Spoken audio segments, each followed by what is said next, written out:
Alors, bonsoir. Il y a une petite rectification à apporter au calendrier du mois de novembre. Là. Comme nous avons à peu près une semaine d'avance sur le programme, ce soir, ce n'est pas de la loi de transmutation qui va s'agir, mais bien d'un chapitre intitulé Corps, âme, esprit. Et la semaine prochaine, le 17, ce sera évolution, épigenèse, involution. À moins qu'on termine plus rapidement que prévu, encore une fois, ce chapitre et qu'on entame déjà le prochain.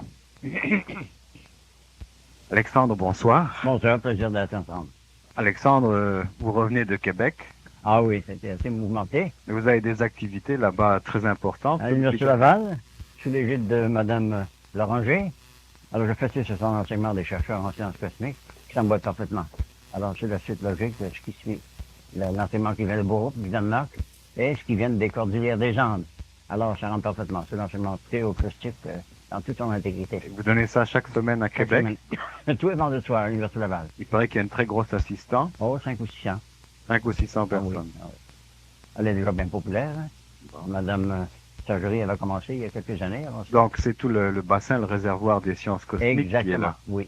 OK. Et alors, ça suit. Et dans un mois et demi, nous aurons une assistance d'à peu près 1200.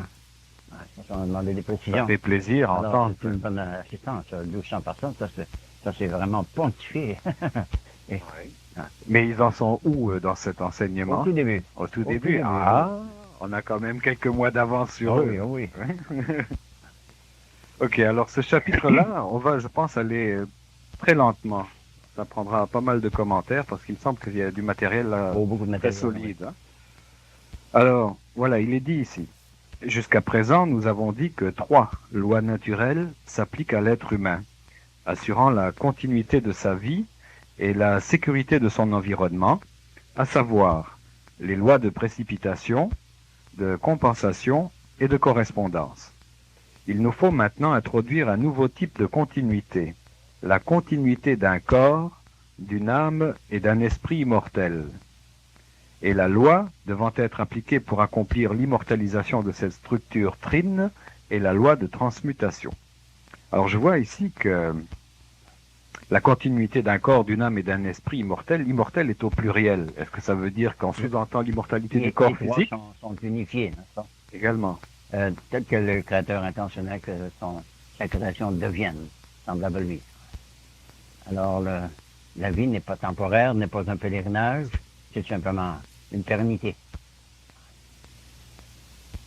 Ainsi que toute idée qui doive finalement aboutir à une manifestation physique, le concept d'immortalité prend naissance dans le mental. L'idée d'une existence éternelle n'est pas nouvelle. Toutes les religions ont un rapport avec la vie éternelle dans ce monde-ci ou dans le suivant, dans un corps ou dans un autre. Mais il n'y a pas de ligne de démarcation entre l'un ou l'autre. Hein? Cette ligne de démarcation n'est qu'apparente. Alors c'est un état de mutation, de conscience, tout comme la période qui précède et qui suit le sommeil. La continuation de la conscience sans interruption. Bon, ils disent que le concept ou l'idée même de l'immortalité prend naissance dans le mental. Justement, bien le comprendre, en comprendre la nécessité, l'inévitabilité. Alors c'est inévitable que ce soit comme ça. Ça veut dire qu'on est mortel parce qu'on est ignorant? Exactement, on refuse de se concevoir comme étant immortel. Quand on dit la mort n'a pas d'existence en soi, c'est simplement une perte de conscience ou ça semble être un genre de voile ou d'illusion sur la conscience, sur notre perception. Du désir de vivre. Il y en a qui disaient bien, cessez donc de mourir, vivez d'abord, vous ne mourrez pas. Hein. Vivez totalement. Totalement, il veut dire sur les 3 plans, hein, afin de bien vous intégrer dans le cosmos. La loi du cosmos, c'est la totalité de l'être. Corps, âme, esprit. Alors, tant que l'homme n'a pas atteint cet état de trinicité, hein, on peut permettre un peu de vocabulaire exagéré. Alors, l'homme n'est pas vraiment hominisé, c'est simplement un bipède pensant. Hein. Alors là, il devient vraiment immortel. Hein. La mort n'a plus d'emprise sur lui. Hein. Si vous êtes un individu de formation chrétienne, il est probable que vous croyez déjà à l'immortalité de l'âme. Il est même possible que vous ayez déjà conçu l'immortalité de l'esprit, sans trop bien comprendre la signification de ce terme. Mais vous devez être un individu plutôt rare s'il vous est déjà venu à l'idée d'accepter la possibilité d'une immortalité du corps dans cette existence physique. Pourtant, cette possibilité est une certitude pour tous les disciples et les apôtres du Christ, ainsi qu'en témoignent de nombreuses affirmations, la plus remarquable étant celle que l'on peut trouver dans les Corinthiens, chapitre 15, versets 54 à 55. À quelle allusion fait-on là aux Corinthiens? Saint Paul mentionne seulement la pérennité de la vie, hein? Et après qu'il a subi sa propre transmutation sur la route de Damas, son illumination. Là, il a compris définitivement que la vie était vraiment immortelle, c'est ce qu'il a enseigné. En réalité, c'est l'apôtre du christianisme, Saint Paul. Alors, c'est ça qu'il nous préconise, le Christ vivant. Pour un personnage historique qui a laissé son message pour les générations à venir, mais c'est pour la planète tout entière. Et quand cette conscience crucifiée au crucifix n'aura pas été réalisée, l'homme sera simplement une expérience cosmique, une aventure. Mais l'homme vise à dépasser ce plan. Le passage du corruptible à l'incorruptible. C'est précisément les termes qu'il emploie. Ouais. Alors, ce qui fait que le corps cesse de subir l'impulsion de l'homme sous les jeux de l'esprit, c'est qu'il corrompt l'enseignement d'abord, ensuite de ça, c'est son entité cellulaire. Et comme la cellule est immortelle en elle-même, alors il n'y a aucune raison pour laquelle l'entité cellulaire ne puisse pas subir cette immortalisation de son entité. Le passage du corruptible à l'incorruptible est ce que la science spirituelle appelle la transmutation. Alors, c'est le noyau, la clé, ça, la transmutation. Une mutation transcendantale qui vise à spiritualiser les trois parties de l'homme, de l'être, hein, en partant par le plus haut plan, le plan spirituel. C'est le travail essentiel auquel le chercheur ésotérique doit se vouer pour et en lui-même avant de pouvoir crier victoire sur la tombe. Sur le plan humain, toute mort est reliée au péché. Voir Jacques, chapitre 1, verset 15, et le péché n'est rien d'autre qu'un certain degré d'erreur. Les anciens pères de l'Église employaient le terme grec hamartono, qui veut dire manquer le but, ne pas atteindre le but. On peut viser une cible, mais si on n'est pas conscient des forces environnantes, là, on manque d'atteindre la cible.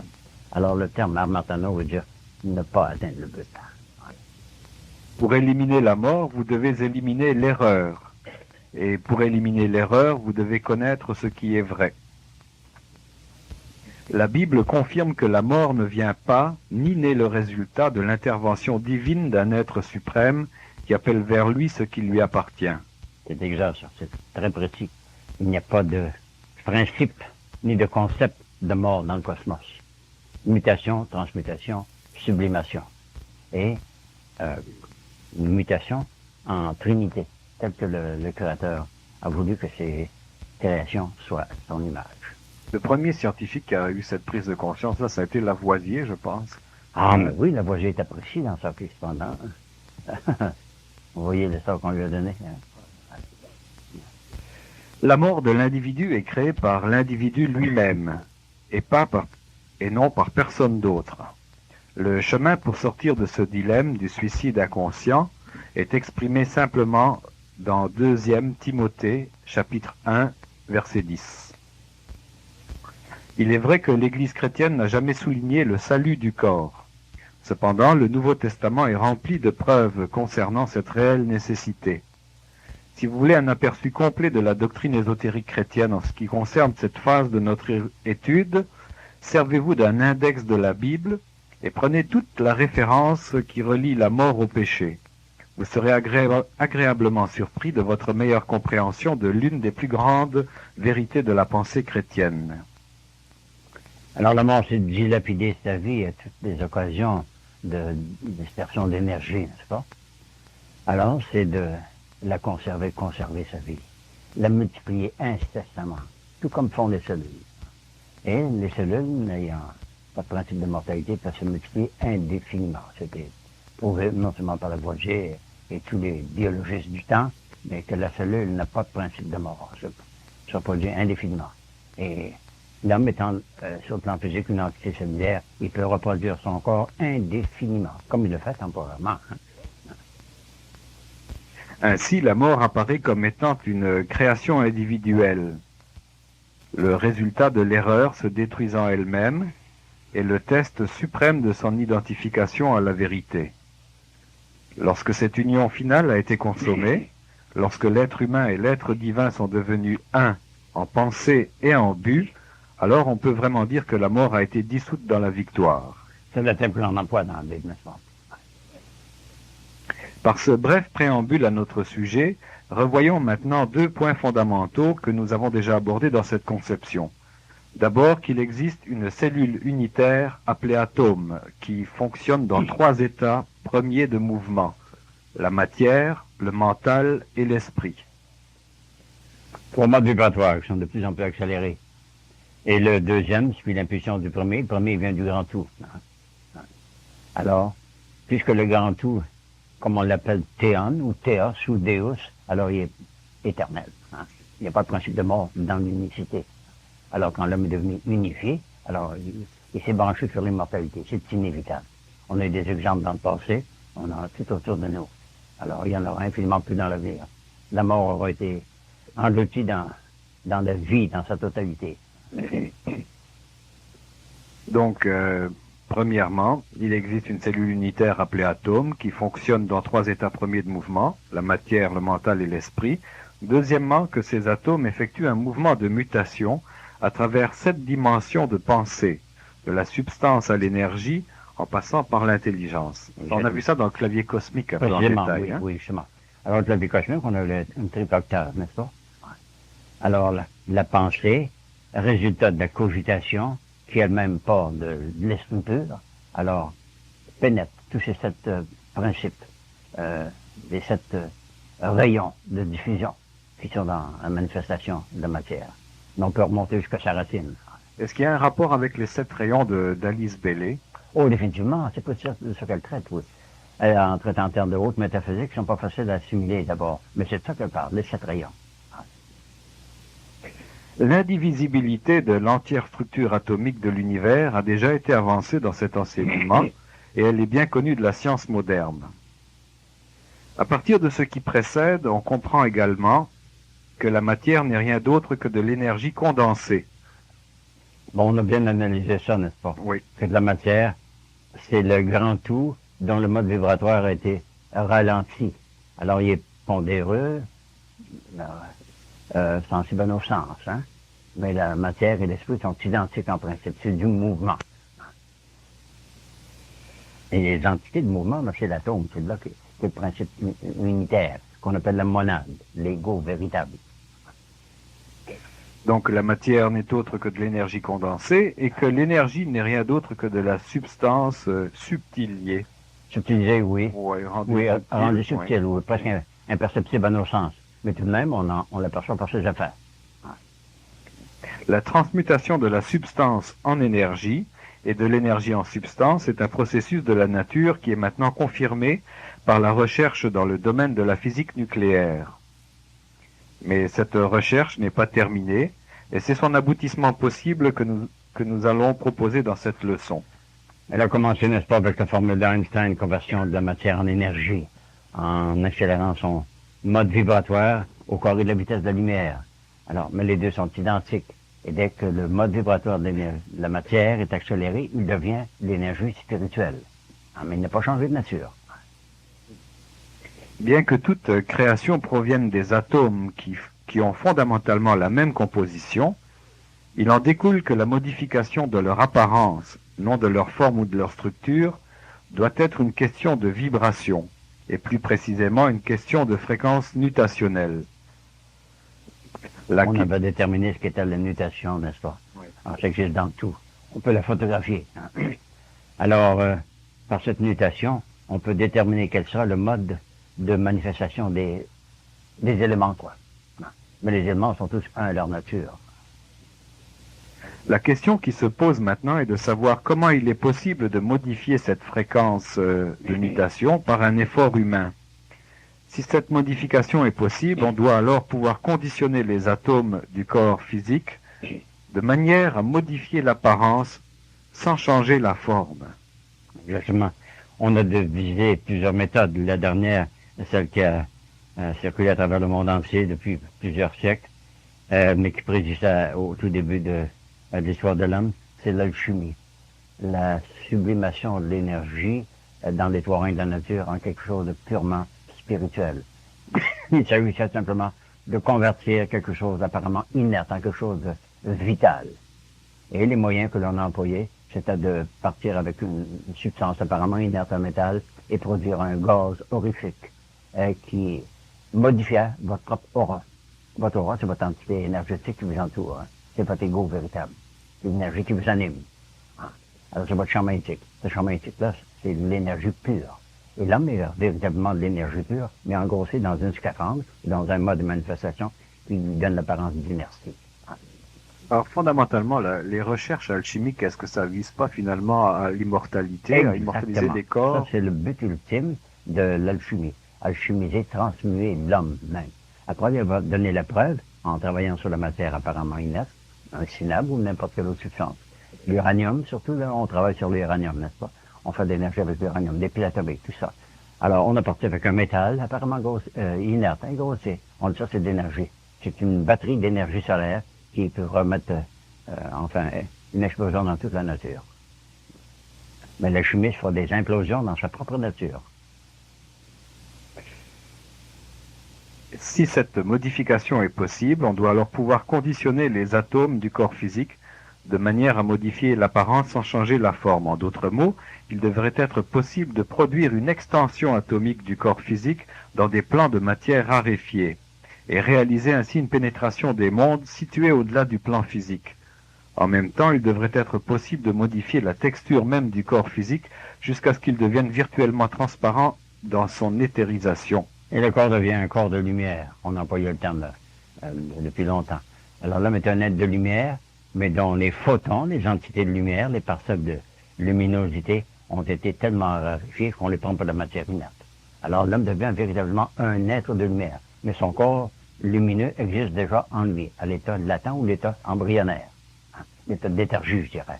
Et dès qu'il est stimulé par tous les moyens qu'on met à sa disposition, surtout les moyens de mentation transcendantale, là, il réalise que ce sur quoi il travaille, c'est de la matière en léthargie. Il l'éveille de sa somnolence. Et l'homme devient véritablement un dynamo d'énergie solaire. C'est un être de lumière dès le début. Vous savez que la première personne qui a intuité ce nouvel état du corps physique, qui a vu dans le futur le prochain corps physique de l'être humain, là, c'est une femme. J'en sais pas. C'est Mère, qui était la compagne d'Aurobindo. Aurobindo, oui. Oui. Elle l'a vu tout à l'heure, elle l'a décrit, oui. Oui. Elle s'était inspirée de Shankaracharya, hein. Alors elle a su la lignée des gourous hindous. Gaudapada, Shankaracharya, et tout cela. Elle l'a très bien décrit, puis pas d'équivoque dans la description qu'on en donne. Où la mère est précieuse. Et par la synthèse des yogas qu'avait composé Aurobindo, elle est donc arrivée à contacter le mental de ses propres cellules. Autrement dit, d'avoir accès à l'information de ce que les cellules préparaient comme corps dans le futur. Sont capables d'action individuelle aussi bien que collective. On peut les isoler, on le fait en certains cas. Et c'est exactement ce qu'elle a révélé au monde par ses simple description de ce qu'elle avait conçu elle-même. Elle l'a conçu. C'est effectivement une extension, comme il est dit de ici, conscience. Lorsqu'on lit son rapport, oui. C'est une extension. Ouais. Je vous conseille, dès que vous avez accéléré le mode vibratoire d'une chose, il occupe tout l'espace qu'on lui donne. Hein. C'est comme la matière dans le ballon. Alors, elle occupe un petit espace bien restreint. Et dès que son énergie est libérée, elle occupe tout l'espace.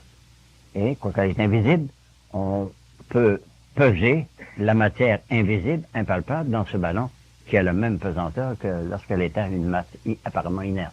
Alors c'est ça que la mère a vu, hein? Elle a bien compris ça. Les gens qui s'intéressent, vous allez trouver ça facilement en librairie spécialisée. Ça s'appelle Le mental des cellules de Mère. La mère, oui. Oui, c'est un livre extraordinaire à lire. Là, vous allez entrer vraiment dans la dimension de cette immortalisation du corps, là, avec toute l'expérience qu'elle a vécue pendant 30 ans dans la communication des cellules de son propre corps. C'est très intéressant, ça.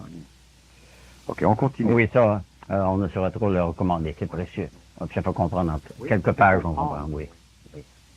Ça se lit d'un trait, ça. Oui. De la première à la dernière page, c'est fascinant.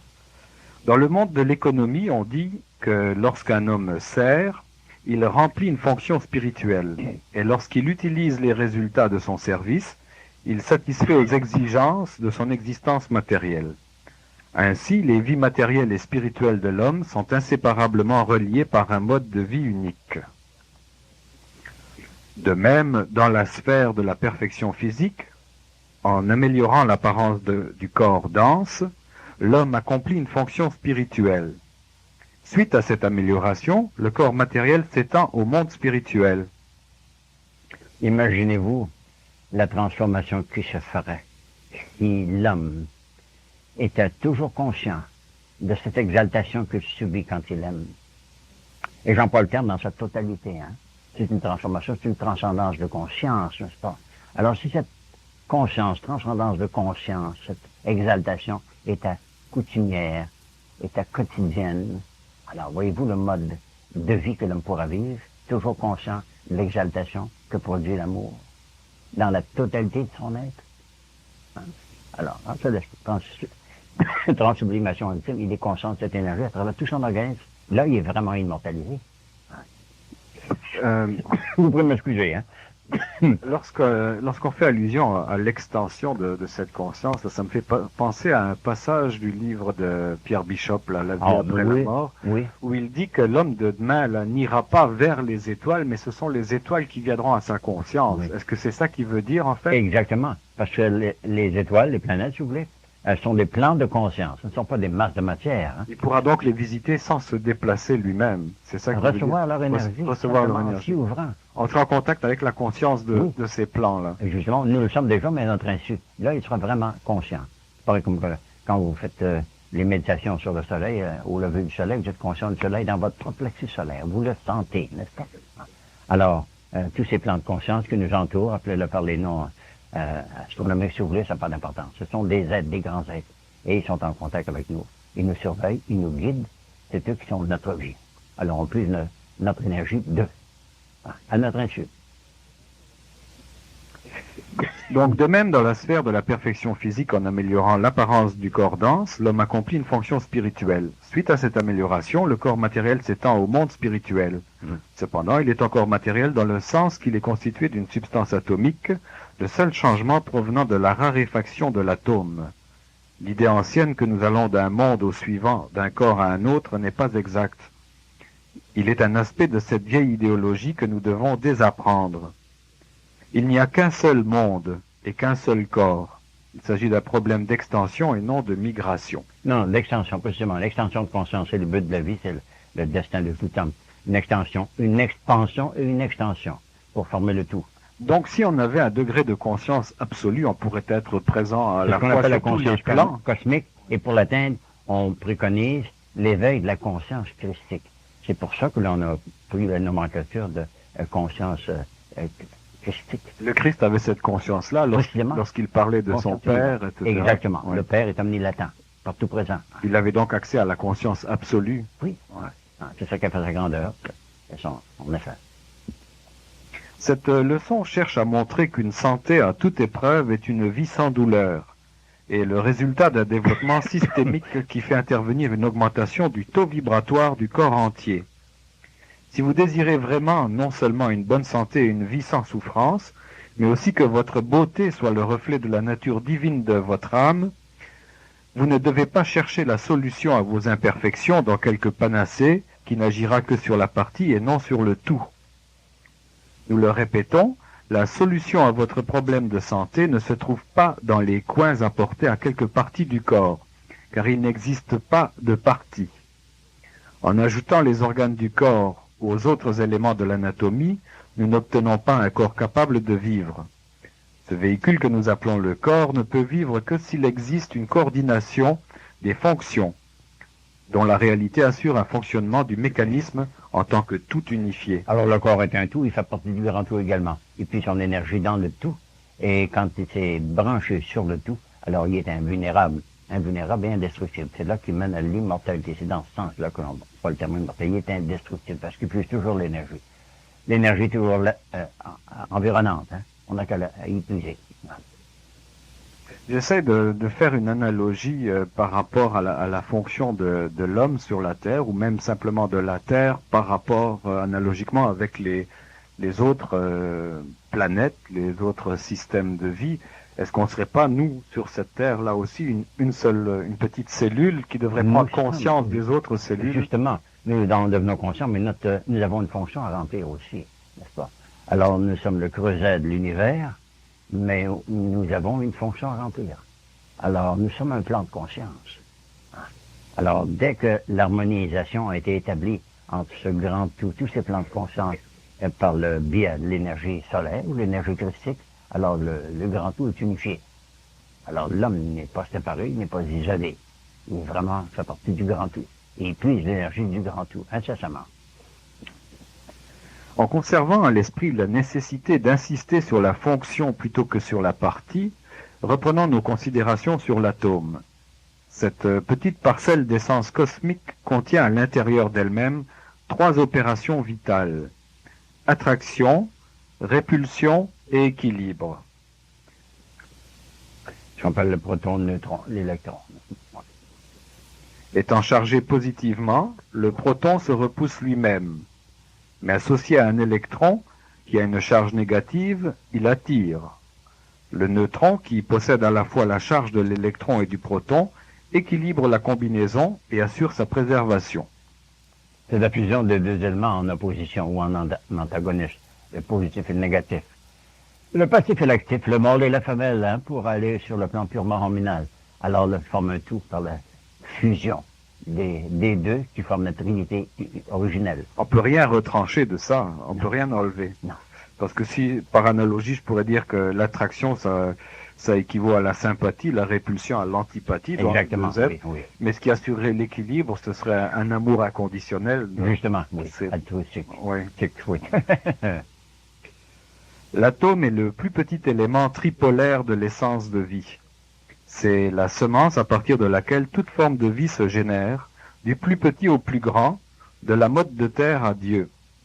Le mouvement qui est engendré à l'intérieur de l'atome par l'activité des pôles produit le phénomène que nous appelons vie.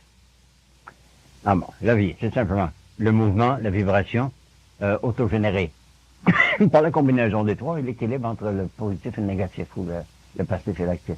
Alors ça, c'est la vie, c'est le grand mystère que l'on traduit pour de meilleurs termes par théâtre, ou théâtre, ou Déus. Alors Dieu, c'est la vie. Hein?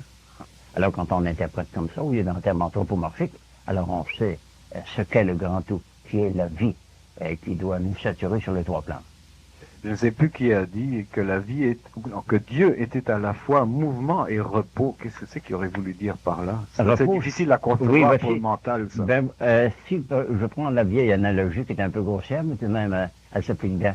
Un éventail qui tourne à une certaine vitesse, ralenti, il y a du mouvement, mais vous accélérez ce mouvement à l'infini et il n'y a plus de visibilité que vous voyez à travers de ça. C'est comme si les pales de la fan Les étaient pales, arrêtées. et justement, Ouais. oui. Mais elles sont en mouvement tellement Elles sont rapide. en mouvement tellement rapide qu'elles portent la capacité d'arrestation de mouvement.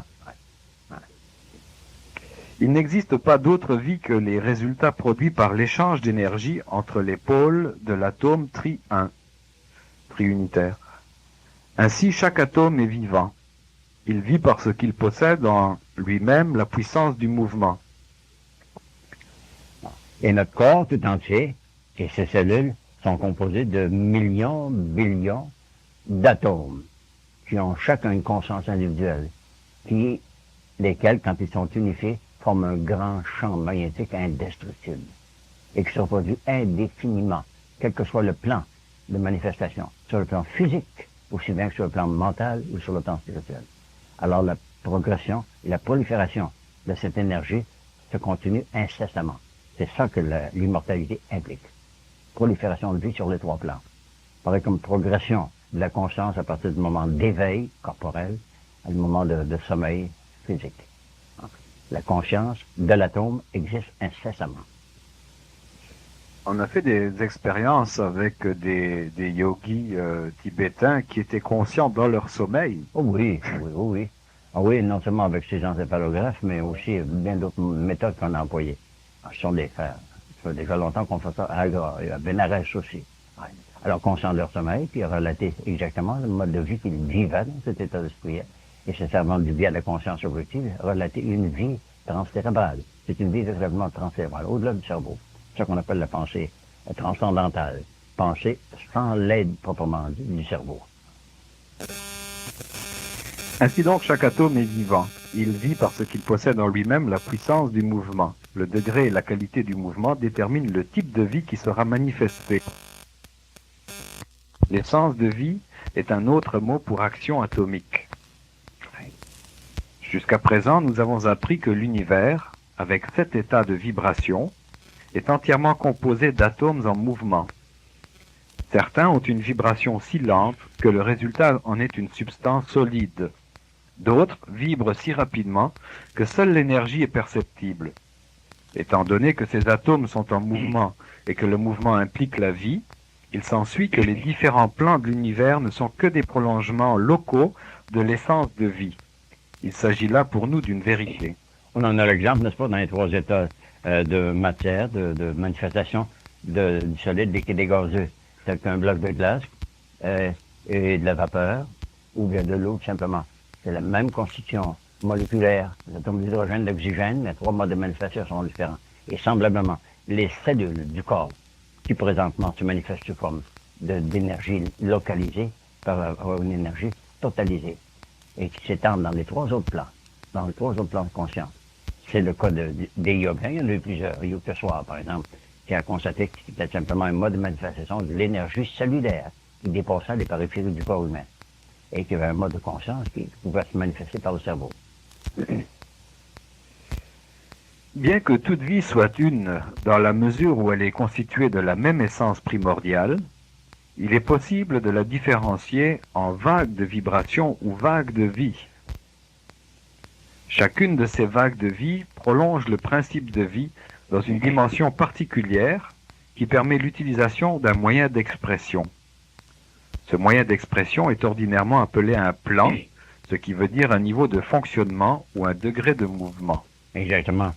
Il y en a quelques-uns qui ont subi une impulsion, je ne dirais pas purement cérébrale ou psychique, à la suite d'une stimulation de la glande pinéale.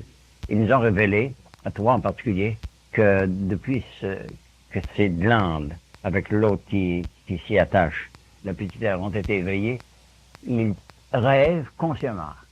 Et ce n'est pas un effort de se souvenir de leur rêve, parce que c'est pareil comme une expérience qu'ils ont véritablement vécue. Alors, cette glande qui contrôle tout le comportement des glandes endocrines, et flâner tout le long de l'arbre de vie, deviennent conscientes. Chacune d'elles devient consciente. Et à la faveur du sommeil du corps, l'être devient conscient de ce qui se passe dans son champ psychique. Je me souviens, par exemple, une aventure qui s'est passée alors que mon corps n'y participe pas. Alors quand on essaie de se représenter les plans, là, on fait toujours ça de façon verticale. Oui. Alors, on dit tel plan, tel plan, tel plan Oui. en montant, Oui. alors qu'en réalité, il s'interpénètre. Il s'interpénètre, pas seulement superposé, mais il s'interpénètre véritablement, oui. Puisqu'il existe 7 niveaux fondamentaux d'existence, ainsi que le révèle le clavier cosmique, il existe pareillement 7 vagues de vie fondamentales reliées à ces niveaux. Ce sont le minéral, le végétal, l'animal, l'humain, l'angélique, l'archangélique et le céleste. Les grands enseignements nous viennent des détenteurs des plans supérieurs, n'est-ce pas?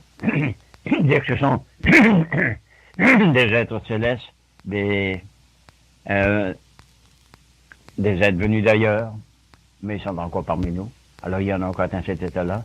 Alors, ils peuvent descendre à notre plan de conscience et nous faire comprendre exactement ce qui se passe sur le plan supérieur sans s'être éloigné du plan terrestre.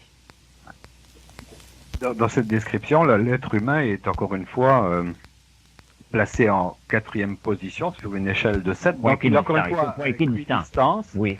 Donc, c'est vraiment un pont entre le fini et l'infini, oui. Le visible et l'invisible. On nous dit l'homme est un point équidistant entre l'ange et la bête. Hein? C'était peut-être un peu exagéré, mais il est au point équidistant, le médian. Alors, c'est pendant qu'il est dans son corps, alors qu'il a accès à tous ces centres d'énergie, qu'il peut faire sa transmutation et atteindre cette immortalité, cette transcendance de l'accidentation physique. C'est pour ça que son rôle est relativement important, car il est un intermédiaire entre tous Et ces pendant plans. qu'il est en vie, pendant cette existence, qu'il doit accomplir cette mutation-là, cette transmutation-là. Après ça, il devrait revenir s'il ne l'a pas fait, pour recommencer à partir de zéro. Alors, C'est peut-être pour ça que la vie sur Terre est aussi difficile, parce qu'on procède à la fois oui, des les deux plans. états. On a deux, Ouais, deux attractions, ouais, ouais, gravitation et lévitation. ouais. Ouais. On en a C'est trois toujours- en dessous de nous, puis trois au-dessus de nous de Ouais. plans. Oui. Ouais. Alors, vous voyez que ça change rien de bien. C'est que la vie est cosmique, c'est toujours la même mélodie qui s'y joue. Hein. C'est le développement de la conscience, c'est l'extension de la conscience et l'expansion surtout. En termes de vibrations atomiques, comme il a été expliqué dans la leçon 3, les correspondances suivantes deviennent apparentes en commençant par la forme de vie la plus basse et le niveau d'existence le plus bas, pour finir au niveau le plus élevé. La vague de vie minérale avec le plan physique, la vague de vie végétale avec le niveau éthérique, la vague de vie animale avec le plan astral, la vague de vie angélique avec le niveau planétaire, la vague de vie archangélique avec le plan solaire et la vague de vie céleste avec le plan universel. Maintenant, quand nous atteignons le niveau central, le plan solaire, nous avons conscience du plan christique, en considérant Christos comme étant l'émanation du grand tout, du Père, comme dirait le Nazaréen. Alors là, nous avons accès, il est possible pour nous, de cette dispensation, d'avoir accès au plan christique, de cette vie. Et de là, on a accès aux trois autres plans supérieurs. Solaire, pourquoi Christ. ça revient toujours ce mot solaire là? On considère Donc, dès le qu'on soleil. parle de quelque chose de supérieur dans un état, un plan ou une conscience, on Parce que parle le de soleil, solaire. c'est le transmetteur de l'énergie supérieure, soi-disant supérieure, parce qu'on considère supérieur à nous, parce qu'on est avec la Terre supérieure et avec la Terre. Toute l'énergie vient du soleil. Sur l'énergie vitale, l'énergie spirituelle, l'énergie mentale, l'énergie affective. Ça vient de ce brasier d'énergie. Et puis son énergie dans son terre, hein, dans Sirius, dans le grand tout. Alors, on a d'abord le Père, hein, comme le Nazaréen l'appelle, le Fils qui le représentait. Et on place le Nazaréen avec son enseignement au centre de la conscience solaire. Quels sont les symboles solaires? En Égypte, on avait Ra, n'est-ce pas? Ah, Ra, c'est la barque de Ra. Alors, le soleil, c'est simplement une lentille qui condense ou concentre l'énergie qui vient du grand tout. La lentille elle-même n'a aucune vertu par elle-même, mais elle a la capacité de concentrer les rayons solaires et dignifier n'importe quoi sur lequel on la dirigera. Alors le soleil est une lentille, ni plus ni moins. Et l'énergie vient du Père ou du grand tout, soit Sauter ou Sautis dans la constellation du grand chien, qui est le soleil autour duquel notre soleil tourne. Il est 360 fois plus gros que le soleil. Et le soleil tourne dans son année sautique autour de ce grand tout, comme les planètes tournent autour du soleil et les satellites tournent autour de la planète. Alors il y a une gradation là. Et notre cheminement consiste à atteindre la conscience solaire, afin qu'on puisse atteindre la conscience du grand tout. Là, on est conscient sur le plan planétaire, aussi bien que sur le plan solaire aussi. L'or, c'est un symbole solaire. Symbole solaire. On prendra le côté négatif comme le luna, la lune, n'est-ce pas, comme le symbole, l'argent. On prendra Mercure comme la capacité de cogitation, hein, et Vénus comme la factivité, tout ça. Alors, ce sont des termes empiriques que l'on a ajoutés, mais ils ont une relation métaphysique avec tout ce que l'on éprouve dans nos émotions et dans la cogitation. Le symbolisme du lion, c'est solaire aussi. Oh, c'est solaire, définitivement, oui. Oui. Bien que cette disposition du cosmos puisse sembler compliquée au premier abord, elle est vraiment très simple une fois correctement comprise, et sa simplicité se manifestera toujours plus avec le développement de votre compréhension. Aussi, ne vous découragez pas si vous avez besoin de relire plusieurs fois certains paragraphes. La récompense sera la compréhension, et cela en vaut vraiment la peine. À partir de cet exposé, on peut voir que l'homme appartient à la 4e vague de vie et fonctionne au niveau du mental. Grâce à la puissance du mental mise à sa disposition, l'homme a la possibilité d'étendre sa propre essence de vie dans le monde de la matière atomique. Il en est capable parce qu'il a auparavant développé un corps associé à l'existence du minéral, du végétal, de la plante et de l'animal. Cependant, cette évolution extérieure s'est effectuée sur une planète autre que la Terre. Lorsque l'homme apparut sur notre planète, il y a très longtemps, il s'est incarné dans une forme humaine et n'a cessé d'habiter une forme humaine depuis lors. Mais il possédait déjà la synthèse de tout ce à travers quoi il avait passé. Là. La conscience minérale, la conscience végétative, ainsi bien que la conscience cogitative. Alors, c'est tout son ancestralité qui fait son bagage de connaissances. C'est ça qui lui donne la capacité de modifier l'atome, aussi bien que les vagues de vie qui sont inférieures à lui, et avoir accès aux vagues de vie supérieures que la conscience solaire. Et le cheminement de l'homme, c'est de retourner à la conscience solaire. Tel que le Nazaréen nous dit, retour à la maison du Père, n'est-ce pas? Donc on dit ici que cette évolution extérieure s'est effectuée sur une planète autre que la Terre. Oui, on parle Eret, ou Aret, hein, comme on dit dans les premiers versets. Au tout début de la Bible, on donne un traité qui s'appelle la cosmogenèse. Et ensuite ça, l'anthropogenèse. D'abord, le Créateur a créé tous les mondes, le cosmos. Ensuite de ça, il est spécialisé sur le système solaire avec la création de l'homme, l'anthropogenèse. Alors, le grand tout, pour nous, ce qui nous concerne, c'est simplement le système solaire. Et quand on aura fait l'invasion ou l'irruption dans tout le système solaire, là, on pourra aller plus loin. Mais dans le moment, ça nous suffit. Connaître ce qu'est les royaumes des cieux et quelle position que nous occupons, une position privilégiée, parce que nous sommes le creuset de la matérialité. Alors, nous pourrons dire, nous savons où nous en sommes. Alors, l'homme n'est pas un accident cosmique, il y a une raison d'être. Il est dans le creuset de la matière, il est dans le creuset de la spiritualité. Et il va en sortir très rapidement. Il est dans la Tanor. Il est dans la Tanor, oui, la Tanor, le terme est précis. La Tanor, Athanatos, qui veut dire absence de mort, n'est-ce pas? Absence de mort. Athanatos, oui, privatif, comme mort. Ainsi, on peut voir qu'il existe 3 vagues de vie inférieures à l'homme et 3 vagues de vie supérieures. L'homme est l'essence de vie du niveau mental ou humain. Il a déjà été l'essence de vie au niveau du minéral, du végétal et de l'animal.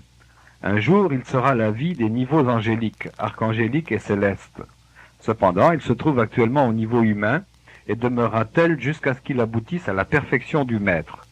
Ce qui est arrivé avant et ce qui adviendra plus tard est moins important pour nous que ce qui se déroule actuellement. Je suis bien d'accord avec ça. Oh oui, ben, maintenant, c'est nous, comme on dirait.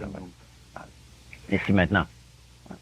Aussi, pour ces considérations d'ordre pratique, nous limiterons cette explication à l'homme actuel et ne mentionnerons les plans inférieurs ou supérieurs que pour éclaircir ses rapports avec lui. Le but de l'essence de vie est d'opérer de façon à maîtriser toujours davantage les fonctions de son organisme. Que cette coordination soit un effort conscient de la part de son auteur est un faux problème, puisque seule l'individualisation de l'essence de vie permettrait de produire une conscience personnelle de son existence. Oui, mais il faut qu'il y ait l'extension de la conscience personnelle. C'est là qu'on veut dire par l'expansion et l'extension. Cette individualisation s'acquiert au niveau humain et ne peut exister pour des vagues de vie inférieures à l'homme. Non, l'homme seul a une monade, l'ego véritable. L'autre a une conscience de la race ou de la vague de vie, conscience spécifique. L'animal, même s'il a été domestiqué outrancièrement, ne peut jamais atteindre la monade, proprement dit. Il ne peut jamais être conscient comme ego. Il y a une conscience de groupe. Une conscience de groupe, oui. Lorsque l'essence de vie qui évolue depuis la vague de vie animale s'individualise en tant qu'entité personnelle, elle devient un ego. Ah, c'est la clé. L'ego, là, est indestructible. C'est la monade, proprement dit. C'est le retour à l'unité. L'ego est une partie de l'essence de vie universelle qui s'élève au niveau humain de l'action atomique, auquel a été donné le raffinement de l'identité. Bon, l'identité, l'homme se reconnaît comme unique, n'est-ce pas? Il est différent de son prochain, de sa prochaine même. Tant soit peu, qu'il y aura de distance entre les deux. Alors l'homme est véritablement individualisé et indivisible aussi. Oui. Ce qui est intéressant là dans ce phénomène d'identification, d'identité, c'est qu'il procède par exclusion. Autrement dit, il dit je ne suis pas un tel, je suis moi, je ne suis pas ceci, je suis cela. C'est ça. Mais c'est toujours par exclusion des autres. Oui. Là, il doit faire ça le problème. Un moment de séparatisme. Ouais. À un moment donné, il faudra retourner oui, justement. Cette polarité-là. Oui. Lorsque l'essence de vie qui évolue depuis la vague de vie animale s'individualise en tant qu'entité personnelle, elle devient un ego. L'ego est une partie de l'essence de vie universelle qui s'élève au niveau humain de l'action atomique auquel a été donné le raffinement de l'identité. Si vous pouviez vous imaginer totalement inconscient de votre existence personnelle et vivant cependant dans un véhicule humain dont la perception sensorielle serait ajoutée au monde physique, vous connaîtriez exactement votre condition qui précédait votre première incarnation sur cette planète. Pouvez nous L'homme expliquer était ça? universel alors. Hein. Il n'était pas encore individualisé. Pour s'individualiser, il a fallu qu'il vienne en contraste avec le non-moi. Et le moi et le non-moi. Le soi et son environnement immédiat. Alors faire une dichotomie entre les deux, c'était essentiel pour voir les deux aspects de sa nature. L'aspect collectif, l'aspect universel et l'aspect individuel. Et dès qu'il a réussi à faire cela, il voit l'identité dans sa réalité. Alors l'identité, c'est le point central d'une sphère ou d'un cercle qui n'existera pas sans qu'il y ait l'environnement aussi bien que l'ego de tout s'irradie. Bon, ça veut dire que au départ, avant même que l'homme ait une identité ou qu'il ait créé un ego, il fonctionnait sous l'égide des lois divines. L'esprit de la race, de la vague de vie. Ok. Il n'y avait pas de volonté à ce Non, moment-là. non, ce n'était pas, pour employer les termes péjoratifs, un automate, mais il n'avait pas encore atteint son égoïté véritable. Donc il y avait Alors la création de l'homme, c'est la création de son ego, c'est la conscience de son ego. au départ, il n'y avait donc aucune faculté de discrimination. Aucune. Donc il était totalement guidé. Téléguidé. Dans ce sens-là, il ne devait pas souffrir non plus. Aucunement. Il ne cogitait pas. Donc il la souffrance vient de la création de l'ego. L'impression d'esprit de la race. Et l'impulsion du grand tout. On a commencé à souffrir quand on a eu un ego. Exactement. C'est là que Lucifer entre en jeu, quand la lumière de l'ego est entrée en jeu, Bon. avec le libre arbitre. Hein? Alors le Luciferator, le porteur de lumière, lui a donné son ego. C'est une volonté libre de l'exercer. Alors l'homme se dissocie du grand tout pour une raison de réalisation de soi. C'est la réalisation de soi. C'est ce que Lucifer, comme archange, hein, antagoniste, à Jéhovah, a produit chez l'homme. L'ego. On traduit toujours, ou habituellement, j'ai jamais vu autrement que cela, Luciféré par le porteur de lumière. Oui. Mais ferrare, c'est porter un coup, c'est férir, comme on dit. Oui. Sans coup férir, c'est porter un coup. Non. Oui, on a fort aussi, on forage, hein. On, par exemple, Christophore, hein. Christophore, ferré puis forage en grec, hein. Oui. Alors, oui. Porter, on prend Saint-Christophe, par exemple, hein, que l'on donne comme symbole de cette chose-là. Et porteur et supporteur de la lumière aussi. Oui. Alors, l'homme est capable de supporter la lumière, de l'endurer, puis de l'irradier. Alors qu'auparavant, il refusait la lumière. La lumière était empruntée. Moi, je l'analyse comme s'il avait porté un coup à la lumière, dans le sens qu'il avait été obligé de faire descendre la fréquence vibratoire de la lumière pour la mettre dans le plan physique. Mais c'est précisément ça qui est arrivé. C'est précisément ça qui est arrivé. Il a porté un coup à la lumière dans un sens, pour la faisant descendre de vibration. Oui. Ouais. Alors, il l'a modifié, il l'a capté, il l'a matérialisé, tout simplement. Voilà. L'homme est un être de lumière, avec de la lumière coagulée. Donc c'est une révolte. Oh, c'est la révolte, c'est le terme qu'on a toujours employé. La révolte de l'ange lumineux. Oui. Ouais. Mais alors, il a voulu coaguler la lumière. Comment on coagule la lumière d'un métal, par exemple, au lieu d'aller se disperser dans toutes les directions. Tout ça pour qu'on devienne des entités conscientes. Exactement, pour avoir la conscience de l'ego véritable. On cite souvent cette... Ça nous a plongé dans un drôle de pétrin. Ah, pétrin, oui. Mais pétrin, on fait du bon pain dans un pétrin. Alors... on cite toujours cette narration de Moïse qui homologue la déité avec un buisson qui brûle sans se consumer. Puis il demande qui es-tu, que tu, Goussum Koussoum, je suis l'être-té, une lumière indestructible. Alors il y a ça dans l'homme aussi. Je suis la lumière du monde, le maître du ça. Et Goussum dit la lumière du monde. Hein? Alors cette lumière, c'est l'unique réalité. On en a parlé assez savamment, toi surtout. Il s'agit surtout pour nous de retrouver la flamme, alors qu'on a plutôt de la fumée à la place. Oui, justement. Ouais. Alors, mais la flamme, c'est l'ignition. Hein? L'ignition, mettre le feu au bûcher, au buisson. Ouais. Avez-vous remarqué que quand il y a de la flamme, il n'y a pas de fumée? Oh non, mais non. Quand il y a de la flamme, il n'y a pas de fumée. Non. La fumée, c'est la carbonisation du carbone ambiant. Hein? Ouais. Ah non. Dès que la flamme surgit, elle s'élève toujours, n'est-ce pas? Alors que la fumée a tendance à descendre, à graviter vers la terre. Alors quand il y a la flamme, quand il y a cet allumage de l'esprit ou de la conscience, on ne revient pas en arrière. Oh non, non. Ça c'est l'ignition. Ignition, comme les fusées à la NASA. Là. Oui, justement. Ouais. Alors c'est un jaillissement de lumière sans fumée. Sans fumée. On a dit toujours, l'initiation, c'est l'ignition, mettre le feu dès le début à l'arbre de vie. Ce qui vous rend humain, c'est votre ego, cette partie de l'essence de vie qui a été individualisée pour vous de façon à ce que vous puissiez devenir conscient de vous-même. Voilà. Ainsi, l'atome originel, n'étant pratiquement rien au départ, évolue vers un point où il peut se connaître lui-même en tant que je. Cet atome originel est souvent appelé l'atome germe par certaines écoles ésotériques, mais indépendamment du nom utilisé, l'important est de se rappeler que cet atome de base constitue l'identité centrale de l'individu sans lequel nous ne pourrions fonctionner en tant qu'égaux. Leibniz, la monade, n'est-ce pas, la chose unique, hein? La monade. Bon, alors la monade, c'est l'ego, c'est simplement la chose indivisible, création, émanation du grand tout, mais séparée du grand tout. Lorsque les occultistes font référence à l'atome germe, ou à l'atome qui se trouve dans le cœur, oui, après la mort, qui se déroule comme un microfilm sur lequel on voit... Exactement, oui, par rétrospection. Oui. C'est ça, cet atome germe? C'est l'atome germe. C'est la spirale involutive qui reprend son cheminement. Parce que à la mort, dans le dévachant, comme on l'appelle, la vie se voit à l'envers, n'est-ce pas? Par rétrospection. Au lieu de penser de A à Z ou d'alpha à l'oméga, vous dites c'est de l'oméga à l'alpha. Alors on revit tout ça par l'atome germe qui se déroule. C'est un déroulement de toute la vie.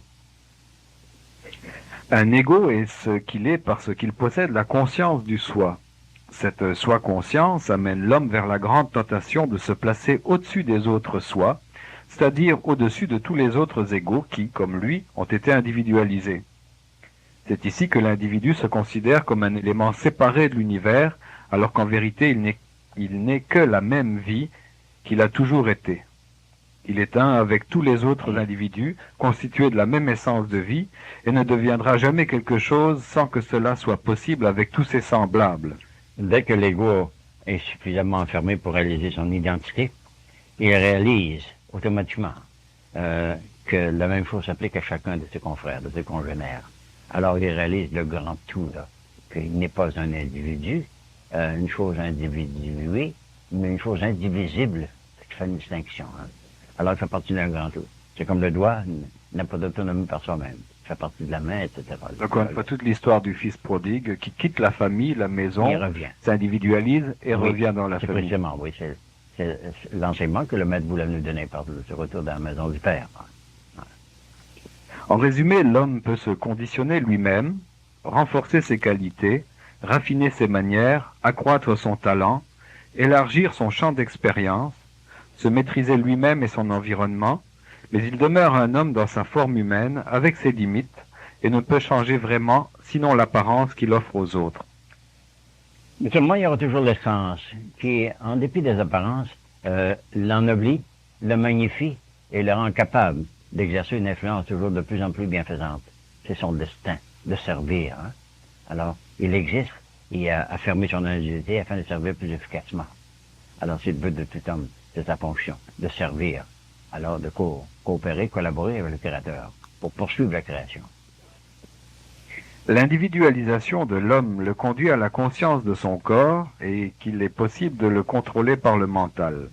Le succès de l'ego dans son contrôle du corps dépendra de la manière juste avec laquelle il peut imprimer des idées de coordination sur le mécanisme. Et ce mécanisme aura un champ d'action plus étendu que le mental de l'individu ne peut être disposé à accepter, considérant sa compréhension actuelle de sa structure atomique. Là, c'est écrit atomoc. Atomoc. Jusqu'à présent, nous avons vu que l'univers vibre à 7 degrés de densité atomique. Matière, éther, lumière, mental, feu, espace et esprit. Nous avons vu également que l'essence de vie, telle qu'exprimée en termes de mouvement atomique, se manifeste par 7 états d'activité: minéral, végétal, animal, humain, angélique, archangélique et céleste. De plus, nous avons vu que chacune de ces vagues de vie fonctionne sur un ou plusieurs niveaux, respectivement physique, éthérique, astral, mental, planétaire, solaire et universel. Nous sommes maintenant prêts à comprendre qu'il doit exister un moyen de transmission pour la conscience de l'essence de vie, alors qu'elle se projette elle-même dans le plan ou le niveau correspondant. Cette transmission s'effectue à travers un véhicule appelé le corps, qui sert à identifier l'essence de vie par son environnement. Et voici. Et ce corps est doué d'un septuple système de conscience, que l'on appelle, faute de meilleur terme, les chakras, ou les sens de conscience, les centres de conscience. Et l'initiation ou l'initiation consiste à éveiller chacun de ces centres-là. Les premiers s'éveillent automatiquement, à l'âge de puberté, précédemment. Mais chacun de ces centres d'intelligence doivent s'éveiller à leur tour, afin que l'homme puisse avoir accès à tous ces sept plans de conscience. C'est ça que le cheminement de l'homme. Finalement, quand il atteint le chakra coronal, ben, il sort par le... Il y a une très bonne description scientifique. C'est rare, ça. Scientifique et à la fois métaphysique dans le livre de Lefébure, là, La magie chrétienne. Très scientifique. C'est la première fois que je vois. Il vient de ça? Oui. C'est l'exercice respiratoire aussi. Mène à Yoga de 2 secondes. Oui. À notre insu, savez-vous? Ouais. Sans viser exactement à ce résultat-là immédiat, ça s'impose à nous. En très peu de temps. Dans notre univers, à 7 dimensions, il existe 7 moyens de transmission de conscience de l'essence de vie, depuis sa manifestation inférieure, le minéral, à sa manifestation supérieure, le céleste.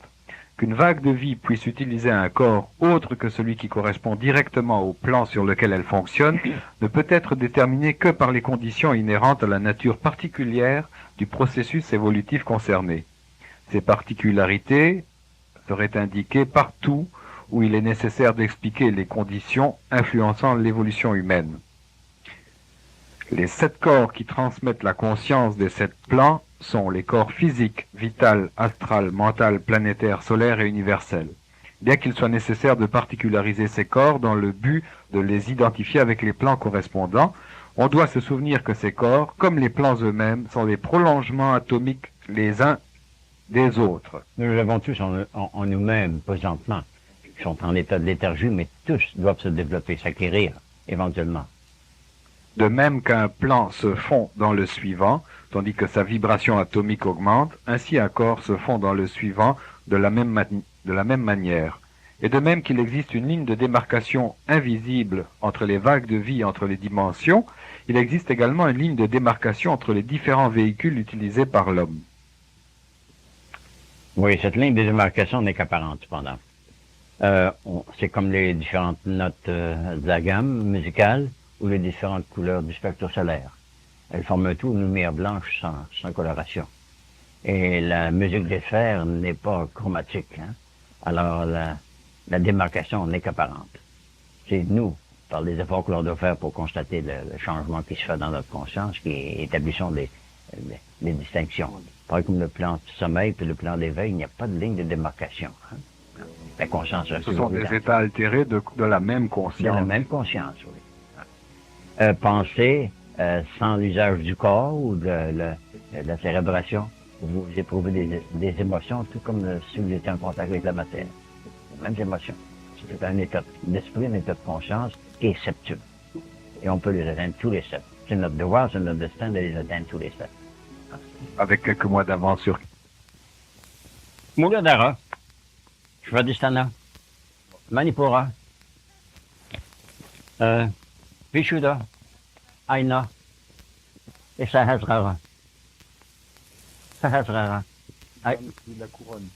Et couronne Sahasrara. Ah. Muladhara, c'est celui Oui, oui, Muladhara. Ouais.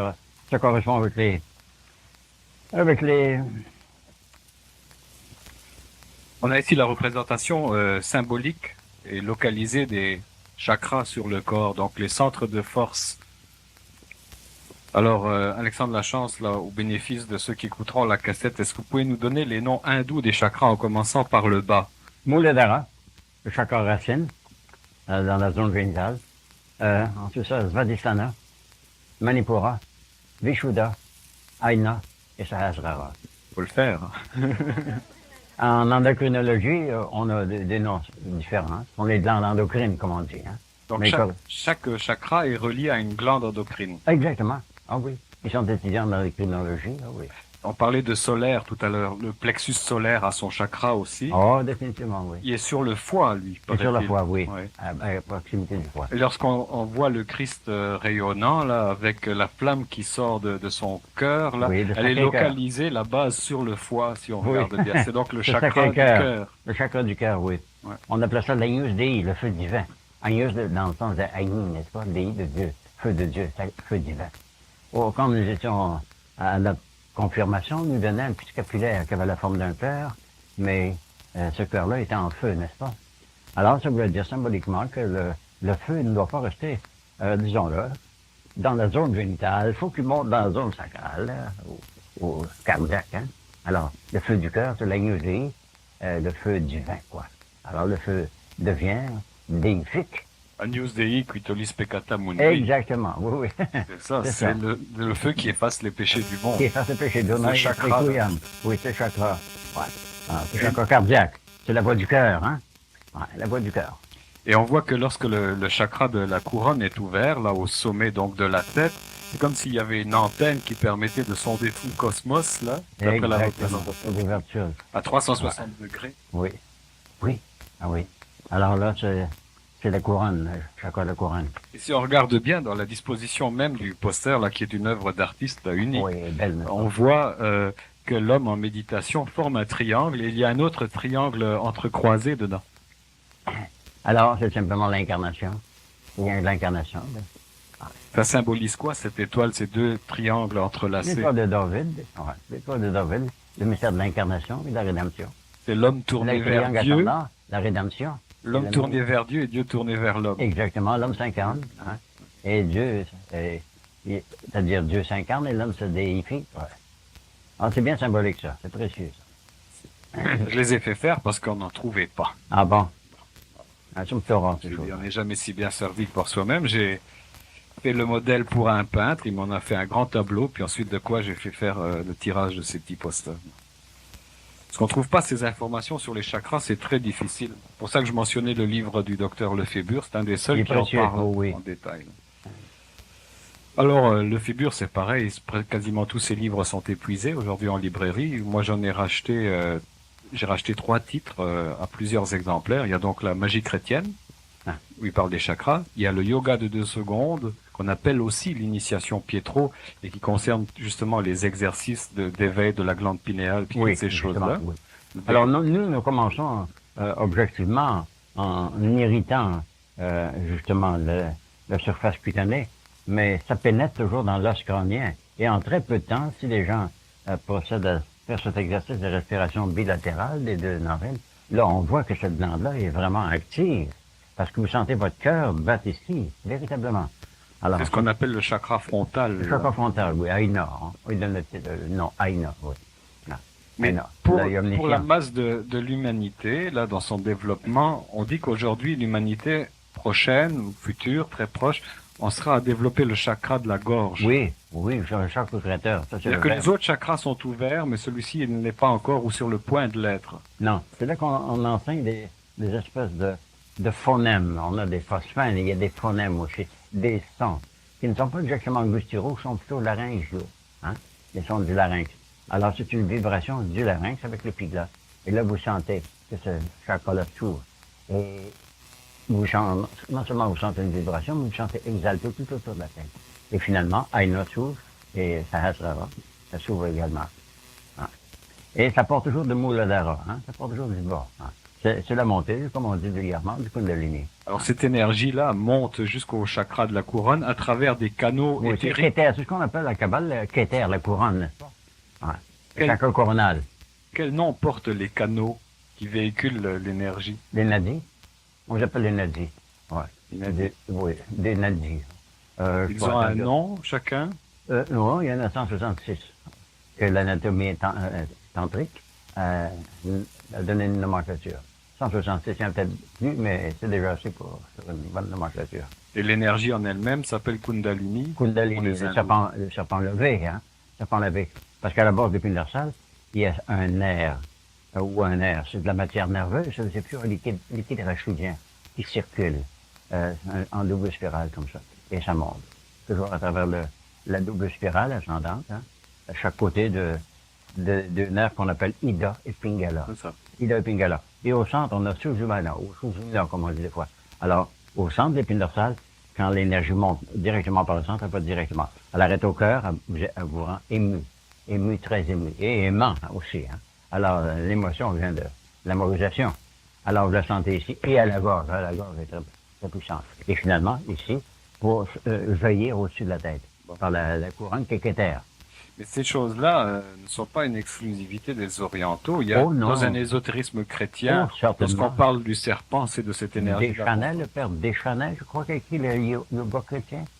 Le père Deschanel, un jésuite, écrit le yoga chrétien. Il y a quelques années, j'étais à l'oratoire Saint-Joseph, là, et puis, vous savez, il y a tout un magasin où ils vendent toutes sortes de breloques, là, de souvenirs, etc. Ouais, j'ai une surprise, c'était de voir un pendentif, là, qui représentait une croix sur laquelle il y avait un serpent dessus. Il y avait bien du monde qui était choqué de voir ça. Là, ils ne comprenaient pas ce symbolisme-là. Qu'est-ce que c'est ça, le Christ, un serpent sur une croix? J'ai déjà vu à Saint-Anne-de-Beaupré, mais ce qui m'a le plus intrigué, ou plutôt stupéfié, c'était de voir en arrière, c'était marqué Made in Japan, fait au Japon.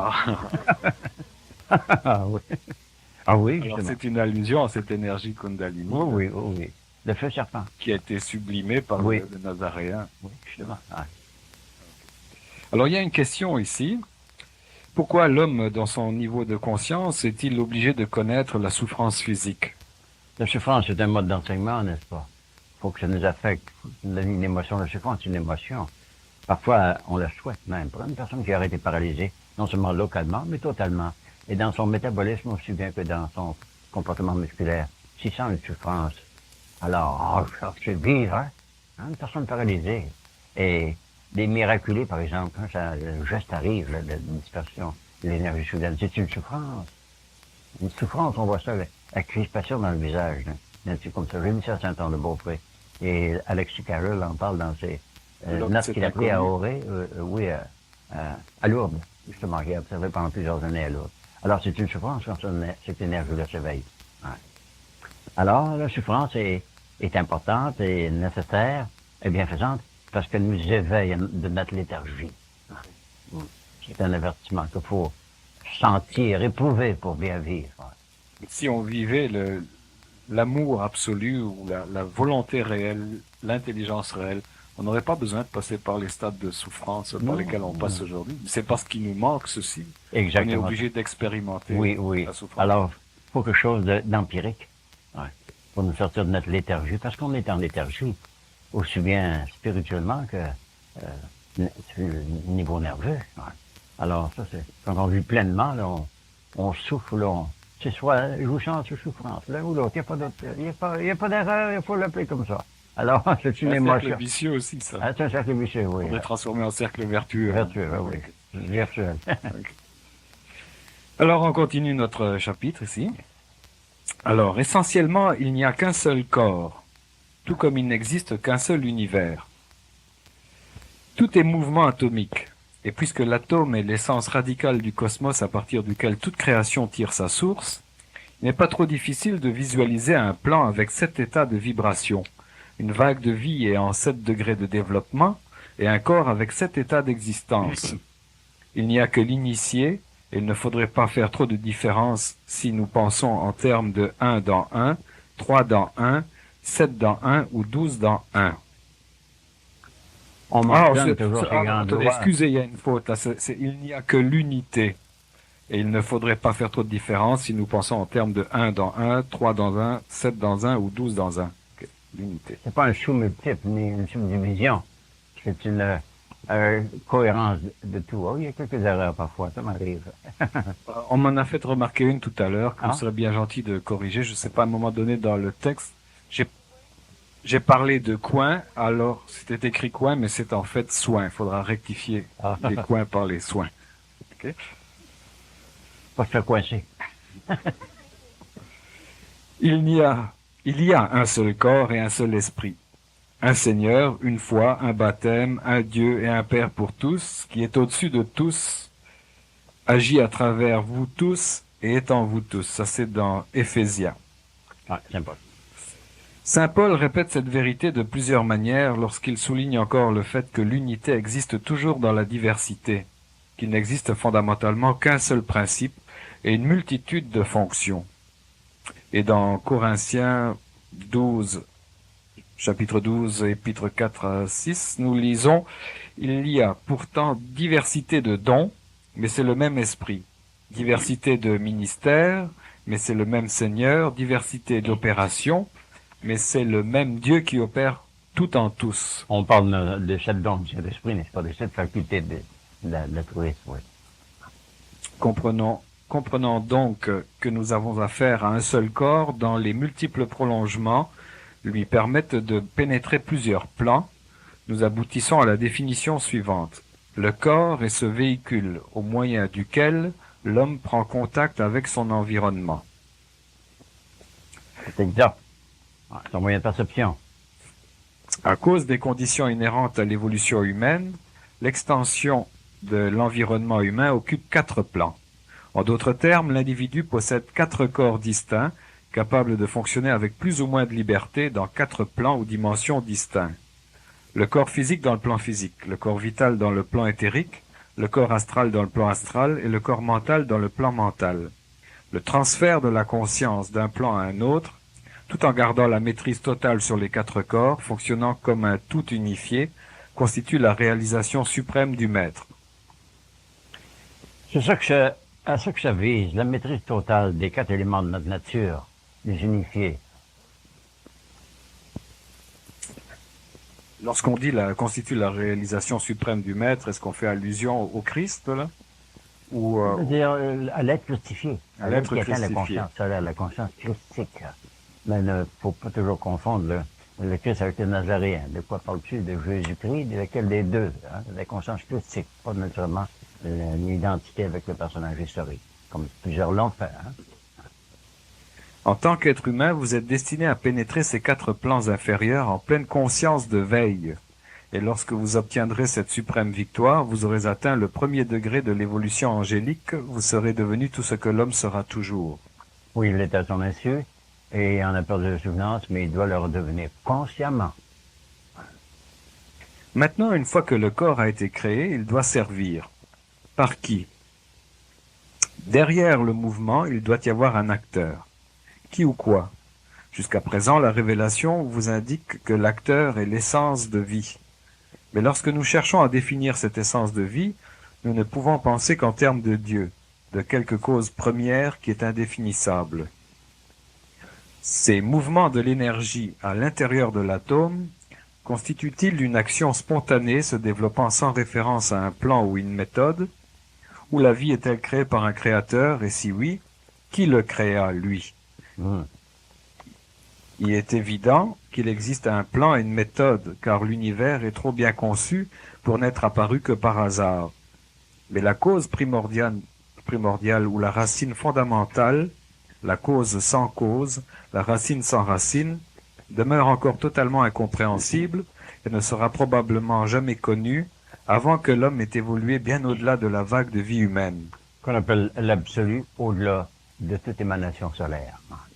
On pourrait comparer ça au grand cogitateur cosmique, le Père, hein, Soter, Sotis, ce grand tout autour duquel notre Soleil tourne avec tout son cortège de planètes et satellites. Bon, mais là, ça nous dépasse, hein, parce que nous sommes limités dans notre compréhension et dans notre perception des plans. À mesure que nous évoluons, alors les plans deviennent de plus en plus diaphanes, alors qu'autrefois ils étaient un peu opaques. L'essence de vie est entièrement constituée de la même énergie atomique. Elle ne se différencie seulement par le degré de conscience qu'elle a de son environnement. Le terme que nous attribuons à l'essence de vie et qui sert à mieux comprendre les fonctions de l'acteur est l'esprit. Voici une définition pertinente. L'esprit est l'essence de vie au moyen de laquelle l'homme prend contact avec son Dieu intérieur. Bon. Alors, cette essence de vie, elle dépasse la cogitation. Elle est au-delà de la pensée. On pourrait l'appeler l'intelligence, la capacité de cogiter intérieurement sans actuellement penser, mais cette essence de vie est indestructible, indéfinissable. On peut en constater l'existence, mais on ne peut pas la définir. Pour que l'homme puisse contacter, je pense que c'est contacter, c'est écrit contracter son Dieu intérieur, mais ça doit être contacter son Dieu intérieur. Il doit posséder une certaine conscience de son individualisation. Cette conscience se manifeste lorsque l'essence de vie, ayant atteint le niveau d'expression humain, fut égotisée, c'est-à-dire différenciée en personnes. Ces personnes devinrent conscientes de leur existence individuelle alors qu'elles s'incarnèrent pour la première fois dans une forme humaine. Même aujourd'hui, on dit qu'une personne est égoïste lorsqu'elle surestime son individualisation et se vante de sa supériorité qui est souvent très superficielle. Voici, dès que cet éveil de la conscience intérieure fait son apparition, vous sentez, vous avez la conviction innée que vous n'êtes pas votre extériorité. Il y a quelque chose en moi qui dépasse tout ce que je peux manifester extérieurement. Et là, tout le développement se fait automatiquement. Mais la conscience inhérente de ce que l'on est. Et ce que l'on est, il faut toujours le dire, l'écrire avec une majuscule. Hein. Être conscient de la déité que nous sommes. Une autre définition, ici maintenant celle de l'ego. L'ego est l'essence de vie individualisée. Le but de l'évolution humaine est d'amener l'ego à une maîtrise autoconsciente de son quadruple corps. Pour y arriver, l'ego doit connaître un certain nombre d'expériences. Les expériences nécessaires sont concentrées par l'analyse et la rétrospection pour former un distillat de cet apprentissage appelé connaissance. Cette connaissance est emmagasinée dans un réservoir mental, l'âme. Justement. Alors l'âme, c'est l'accumulation de toute cognition. Le mot existe, en réalité, il faut l'adopter. Alors la cognition, c'est le distillat, la quintessence de toutes les expériences que nous avons passées et dont nous avons tiré un enseignement quelconque. Alors c'est fait par le principe animateur. Hein. Alors cet héritage de cognition et de connaissance qui est notre actif le plus important. C'est l'âme, ce qui nous anime, qui fait que nous sommes vraiment animés.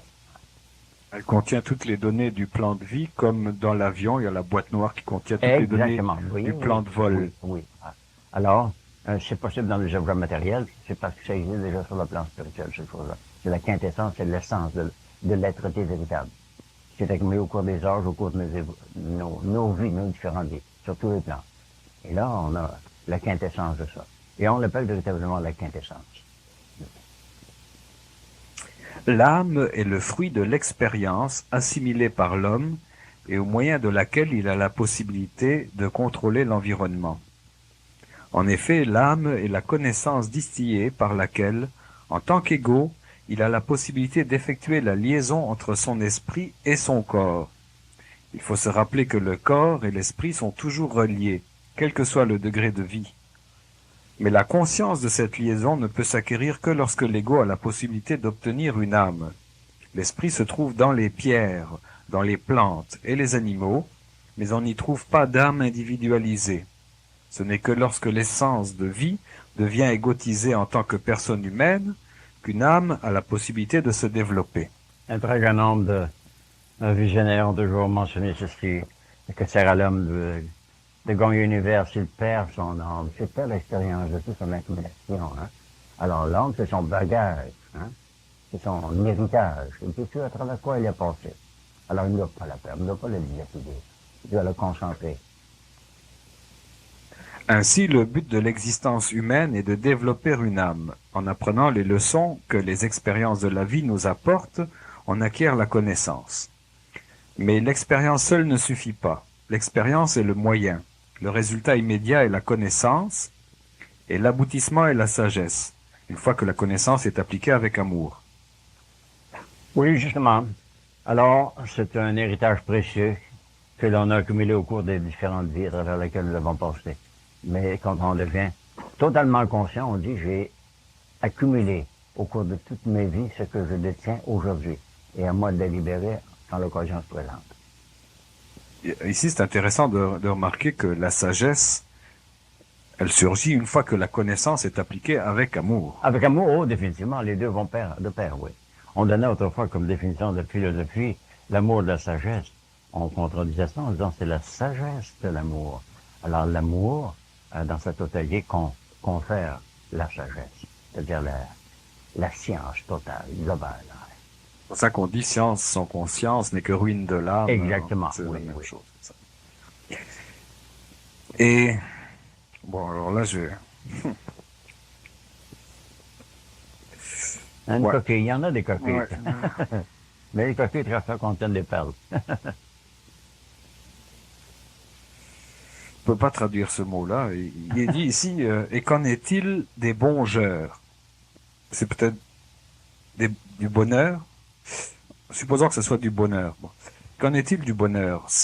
Oui, ah, ok, ça doit être ça. C'est la récompense de tous ceux L'harmonie de tous les dont plantes, les, ouais. ok. Oui.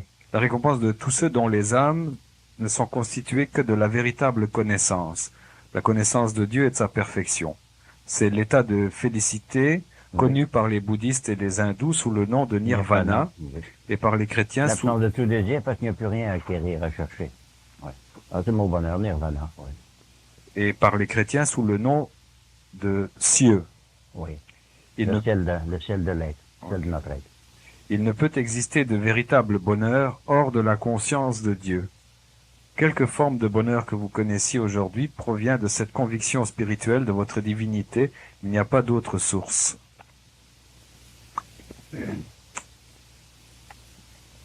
Remarquez bien qu'il existe une différence entre l'âme et le mental. Souvent et de manière erronée, ces deux termes sont pris l'un pour l'autre. L'âme est la somme complète de toutes les expériences qui ont été vécues par l'individu Bon, là, c'est la définition la plus cohérente. Hein? Ouais. depuis sa première incarnation en tant qu'être humain jusqu'à cette existence. Le mental est un véhicule qui fonctionne sur le plan mental, le quatrième plan, à partir du monde physique. L'âme est le fruit de l'expérience à l'état brut, la sagesse, un état raffiné, tandis que le mental est l'intelligence intégrée à une substance atomique d'une telle subtilité que la moindre pensée en modifie l'apparence. Il donne mouvement, oui, à la transmute. L'âme est une création purement humaine quant à ses caractéristiques. Elle évolue d'incarnation en incarnation, alors que l'expérience est assimilée par l'individu. La vérité l'édifie, tandis que l'erreur la détruit. La sagesse est ce qu'il y a de plus important. Aussi, acquérez la sagesse, puis grâce à cela, obtenez l'intelligence. Dans les proverbes, ça. C'est bon. Le christianisme s'appuie sur 4 considérations principales. La perfection du corps, le développement de l'âme et la consécration de l'esprit. L'éducation. C'est ça, on fait 3, ça. Ouais. S'appuie sur 4 considérations. Perfection du corps, développement de l'âme, consécration de l'esprit. Vous en avez rajouté un? Oui, on peut rajouter souplesse de cogitation, souplesse d'esprit. Ok. Oui. Parce que penser laborieusement, c'est faillir d'atteindre le but. Il y en a qui pensent, mais c'est à force de penser. Hein. Saint Paul se fait l'écho de ces considérations dans une prière aux Thessaloniciens. Que le Dieu de paix lui-même vous sanctifie tout entier et que tout ce qui est vous, l'esprit, l'âme et le corps, se conserve sans reproche jusqu'à l'avènement de notre Seigneur Jésus-Christ. Thessaloniciens. On peut considérer le corps, l'âme et l'esprit comme occupant le tiers gauche, le tiers central et le tiers droit, respectivement, du clavier cosmique. Dans cette situation, leur relation par rapport au processus cosmique d'évolution, d'épigenèse et d'involution sera plus clairement comprise. C'est le sujet de notre prochaine section. On peut en toucher un mot, ça, d'évolution, d'épigenèse et involution. L'homme a involué, dis-je, avant d'évoluer. Et il s'est éloigné de la maison du Père et c'est son retour. Alors l'évolution, c'est le retour à la maison du Père, à son état primordial, son état de pureté originelle. Et l'épigenèse, qu'est-ce qu'on entend? C'est la transition à travers ce côté négatif au côté positif. L'absence de conscience avec la totalité de conscience. Okay.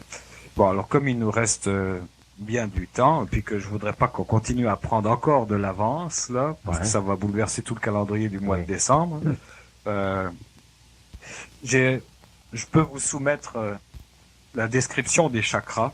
Oui, elle est précieuse. Je vois comment elle construit. Vous allez m'en faire des commentaires aussi, bien, voir s'il y a lieu de rectifier quelque chose ou apporter des lumières. Ça m'étonnera parce que c'est très précis. Alors, les textes doivent être très cohérents. Je trouve que ça peut être intéressant pour nous d'avoir au moins ça sur les cassettes. Oui. Hein, parce Oh qu'on oui, fait oh oui, oh oui. toujours référence au chakra. Toujours oui. Si les gens souhaiteront bien s'en imbiber de ces définitions-là. Ok. Alors on fait donc une petite parenthèse. Hein. Ça, c'était extrait du docteur Francis Lefébure dans Puissance du christianisme ou la magie chrétienne. Alors il nous parle ici des chakras. Il dit, je prends un peu au hasard, là quelque part dans le corps de sa description. Les résultats diffèrent suivant le lieu du corps où la flamme est localisée. La flamme, c'est cet élan vital, n'est-ce pas? Il peut demeurer dans le bas astral, il peut monter au chakra coronal, ou bien arrêter au chakra cardiaque. Mais c'est la flamme. Donc quand il parle du résultat, il parle De l'effet. de l'ouverture de ces chakras. Exactement Ok. ça. Et la manifestation dans le comportement. Ici, nous devons dépasser franchement ce qui est connu du mysticisme chrétien et chercher à pénétrer dans une science orientale, celle des chakras, que l'on retrouve en Occident dans la tradition des moines du mont Athos, chez les Rose-Croix et les théosophes. Oui. Les Rosicruciens surtout. Les Rosicruciens originaux, naturellement. Parce qu'ils ont été en contact avec l'extrême-orient. Ah oui. D'après les traditions nées des expériences accumulées par les yogis, les corps invisibles de l'homme possèdent des organes ou chakras qui sont en relation d'une part avec diverses facultés de l'âme, d'autre part avec des organes physiques. Les corps chakras, on peut les invisibles, considérer comme des tourbillons d'énergie, en mouvement, incessant. bon, donc ce sont les chakras qui relient les corps invisibles de l'homme. Exactement, oui. Donc, Ce sont les noyaux des corps. Donc, Le cœur des corps, c'est-à-dire. Le principe animateur. autrement dit, on est compartimenté en sept étages. Oui, exactement ça. Oui. Et à chacun des chakras, il y a donc un lien là Et avec le corps moteur. invisible. Et ce centre moteur, c'est le chakra. C'est donc un lien avec un autre nous-mêmes sur un autre plan, le chakra, un peu. Un autre aspect de nous-mêmes, oui. On monte l'octave du clavier cosmique pour atteindre la dernière octave. Donc il y a des nous-mêmes sur d'autres plans qui sont en fait des énergies. Là, le nous devient nous. Hein? Il devient noétique, connaisseur. Hein? Alors c'est partir du penseur, du cogiteur, et finalement le connaisseur, le noétique. Est-ce que ça a un rapport avec le nous-mêmes de Théard de Chardin? C'est quoi le nous-mêmes? C'est ça. Nous, si prendre là, c'est psyché, hein, quand c'est deux-là. Le nous véritable, c'est l'ego véritable, ça, c'est le nous. La noétique, on prend le terme noétique. Bon, il y a la cognition totale. Hein. Autrement dit, on est ici, puis on est ailleurs à la fois, sur Totalement. d'autres plans. Oui, simultanément. Énergie, Oui. intelligence, Ouais. et il y a lieu de rapatrier tout ça dans un corps, Oui. de Trinifier fusionner tout ça. tout ça. Et s'il avait atteint cet état-là, ben là, il n'y a plus d'accidentation. Aucune accidentation. La matière est... Alors on devient pleinement conscient là de notre totalité. Là, on est vraiment, véritablement trinifié ou christifié. Bon, alors on va voir le rôle de ces chakras maintenant. Alors il parle du premier ici qu'il nomme le centre de la base. Oui, Muladhara. On l'appelle Muladhara. Pourquoi est-ce qu'il dit le centre de la base? La base de Parce quoi? que nous sommes en contact avec la Terre par nos pieds, n'est-ce pas? Alors, ça monte tout le long des talons, tendons d'Achille, tout le long, puis atteindre le chakra racine, qui est à la base de l'arbre de vie. Et là, c'est notre première impression que l'on a de la Terre. Nous sommes en contact avec la Terre par nos pieds. Ok, alors on va voir sa localisation. Donc le centre de la base, celui qui est à la base de l'axe vertical qui porte tous ces centres, est situé au milieu du périnée, à mi-chemin entre les organes sexuels et l'anus. Oui, exactement, oui. Oui. Ils sont en contact avec les gonades et adrénales. Mais ils ont une extension dans la zone génitale proprement dite. Lorsque, Aussi bien chez la femme que chez l'homme. lorsque la pensée se porte vers la partie inférieure du corps, c'est vers le sommet du creux périnal qu'elle se stabilise le plus facilement. Remarquons que ce point est à peu près à égale distance de l'extrémité inférieure du tube digestif et des organes reproducteurs. Ces deux fonctions unies constituent la racine de la vie, racine qui existe déjà dans le minéral lorsqu'il cristallise.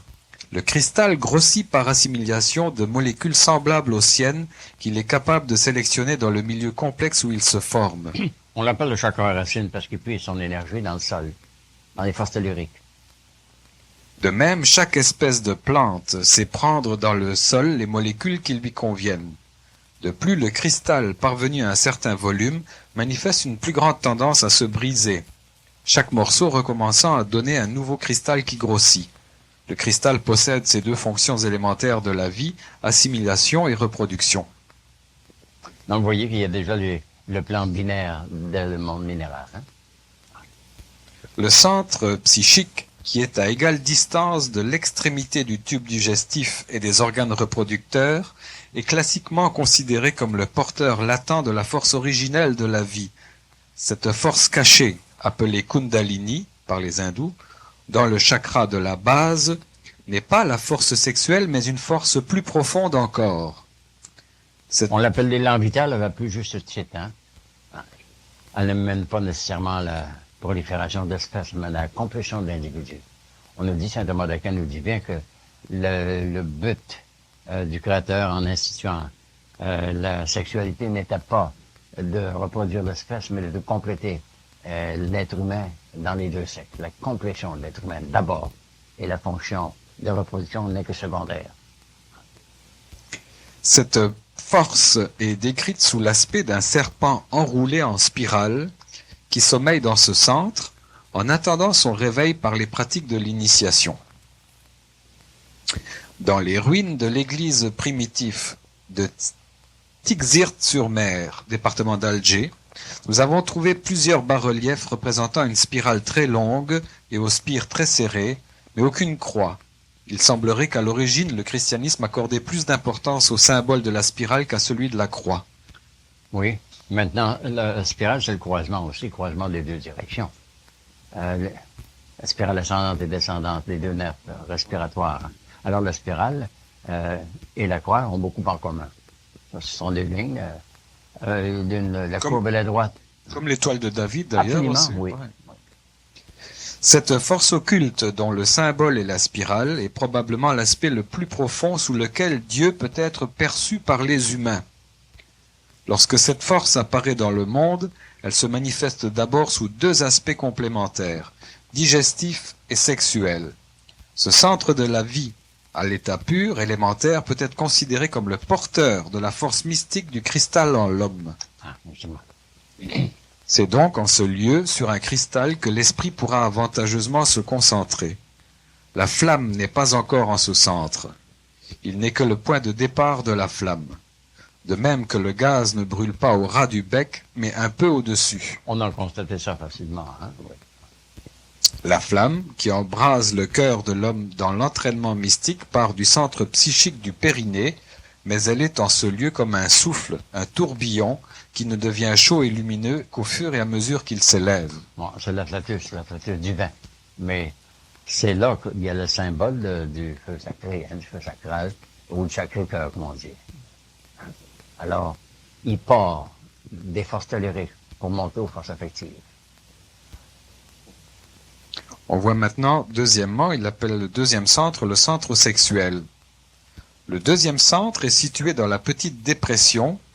Alors, c'est quoi ce nom en hindou, en sanskrit, qui équivaudrait à ça, le centre sexuel? Yoni. Yoni. Yoni, oui. Qui veut dire vulve, pratiquement. Vulve. Le deuxième centre est situé dans la petite dépression qui est en regard du pubis. Il prend évidemment son maximum d'intérêt durant les rapports sexuels.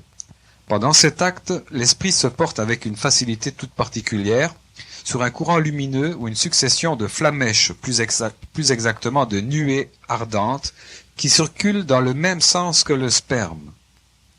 De même que le yogi ralentit au maximum sa respiration, inhibe sa fonction respiratoire autant que faire se peut par le seul jeu de sa volonté, et en même temps porte son attention sur de petites nuées ardentes qui entrent et sortent par les narines avec l'inspiration et l'expiration, accompagnant dans son mouvement le peu d'air qui circule.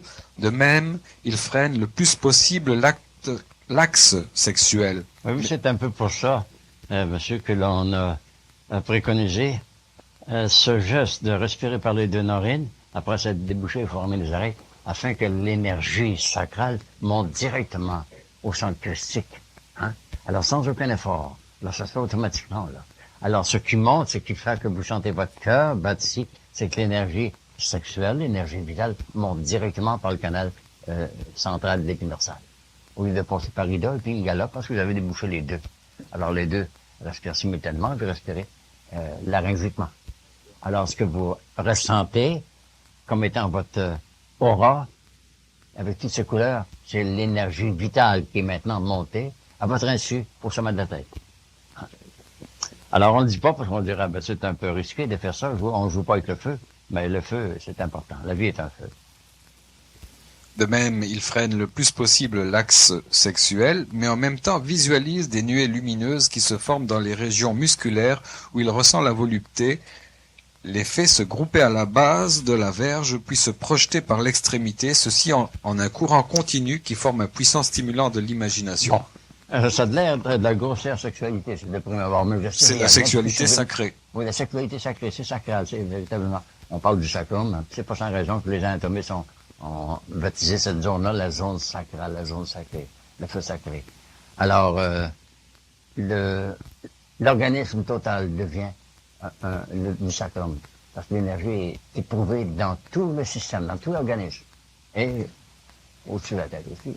Et c'est là, quand il est arrêté ici, puis qu'il met le feu par le flux de la respiration cardiaque ici, là, vous voyez que vous êtes véritablement un être de feu.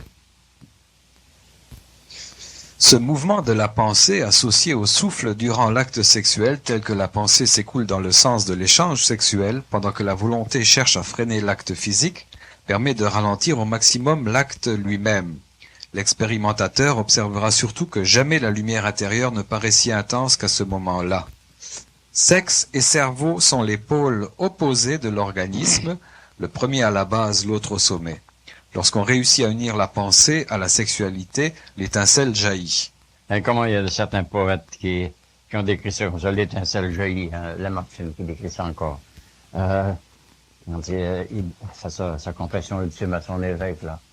Je me repens de tout, sauf de l'avoir aimé, si devant mon Dieu cet amour est coupable. Je veux qu'éternellement sa vengeance m'accorde, que je ne puis m'arracher du cœur, même aujourd'hui, le seul être ici-bas qui m'a fait croire en lui. Ça, c'est son illumination, il parle de son illumination, au moment de la mort. Hein. Et dans mes yeux mourants, son image est si belle que j'aime mieux l'enfer qu'un carré du chandelle. Ben oui, mais ça, c'est l'amour dans son aspect le plus sublime, n'est-ce pas? Il est total, il est total. Alors, oui, ça, c'est l'initiation. Hein. Alors, les deux sont ensemble, parce que l'initiation est bipolaire, bilatérale. On ne peut pas s'unifier seul. Non.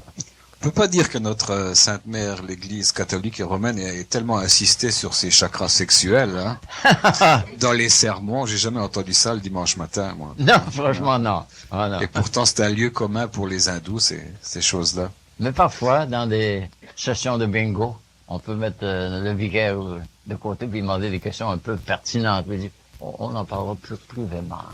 On peut comprendre pourquoi il n'y a pas de mariage, le célibat est imposé aux prêtres. C'est en rapport avec l'énergie sexuelle. Justement, s'ils n'ont pas d'énergie, comment peuvent-ils faire une transmutation ou une transsubstantiation?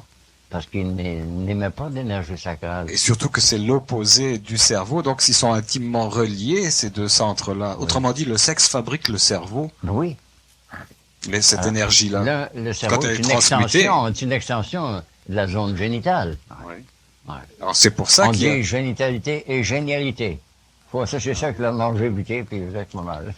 Il va falloir qu'on écrive au courrier du cœur à Solange Harvey, parce que ça fait des mois qu'elle essaye de comprendre pourquoi il y a le célibat chez les prêtres. Il n'y a encore personne qui lui a donné d'explication. C'est pour les rendre intelligents. C'est un sacerdote. Autrefois, on employait le terme sacerdote, sacerdotari, manipuler le feu, n'est-ce pas? Hein? Le feu sacral. Et un homme qui n'a pas de feu, qui a éteint son feu, ben, il n'y a pas de mèche à la chandelle, ou pas, pas d'huile dans sa lampe, pas d'huile dans sa lampe, il ne peut pas faire de sacralité. C'est impossible. Et même dans le geste de la transsubstantiation, quand le prêtre se penche devant son entonnoir, là, dans son calice, il dit pas, ça c'est mon corps, ça c'est mon sang. Il faut qu'il exalte son énergie, puis il fait un geste de contraction. Un geste de contraction, c'est pour ça que les fidèles se penchent pour voir ce qu'il fait. Ouais. Ben oui! Cachotier. Ben oui! Alors il se penche, puis il concentre, puis là, puis il vibre, puis il émet son énergie. Là, se fait la transubstantiation, puis il se fait une ébullition dans le calice. Oui, il se fait une ébullition. Bon, là, il se fait une transubstantiation. Autrement, ça ne fait pas. Dans la teneur, quand vous mettez votre énergie, vous voyez une ébullition, hein? Si vous n'avez pas d'énergie, Mais c'est pas l'énergie du méthane que vous prenez, c'est votre propre énergie. Hein? Vous en prenez à deux. Alors, ça, c'est la transsubstantiation qui est faite par le statuaire d'Ontario, le sacerdote, celui qui donne son feu. Et c'est reconnu qu'un prêtre, disons, qui a été émasculé, ne peut pas transmuer. C'est impossible. Alors, lorsqu'on réussit à unir la pensée et la sexualité, l'étincelle jaillit. On sait maintenant pourquoi il y a ce célibat. Mais on pourrait conseiller aussi ces exercices-là peut-être à notre corps de police pour que l'étincelle jaillisse, qu'il se fasse un peu d'intelligence. Oui, justement, oui. Il est un peu plus judicieux dans bien des cas, oui. On voit ici maintenant le troisième centre qui est appelé centre du nombril. Ah oui, l'ombilique, oui. Ce troisième centre est très célèbre, c'est celui du nombril. Autrefois, il était de bon ton de tourner en dérision les orientaux qui pratiquent cette concentration.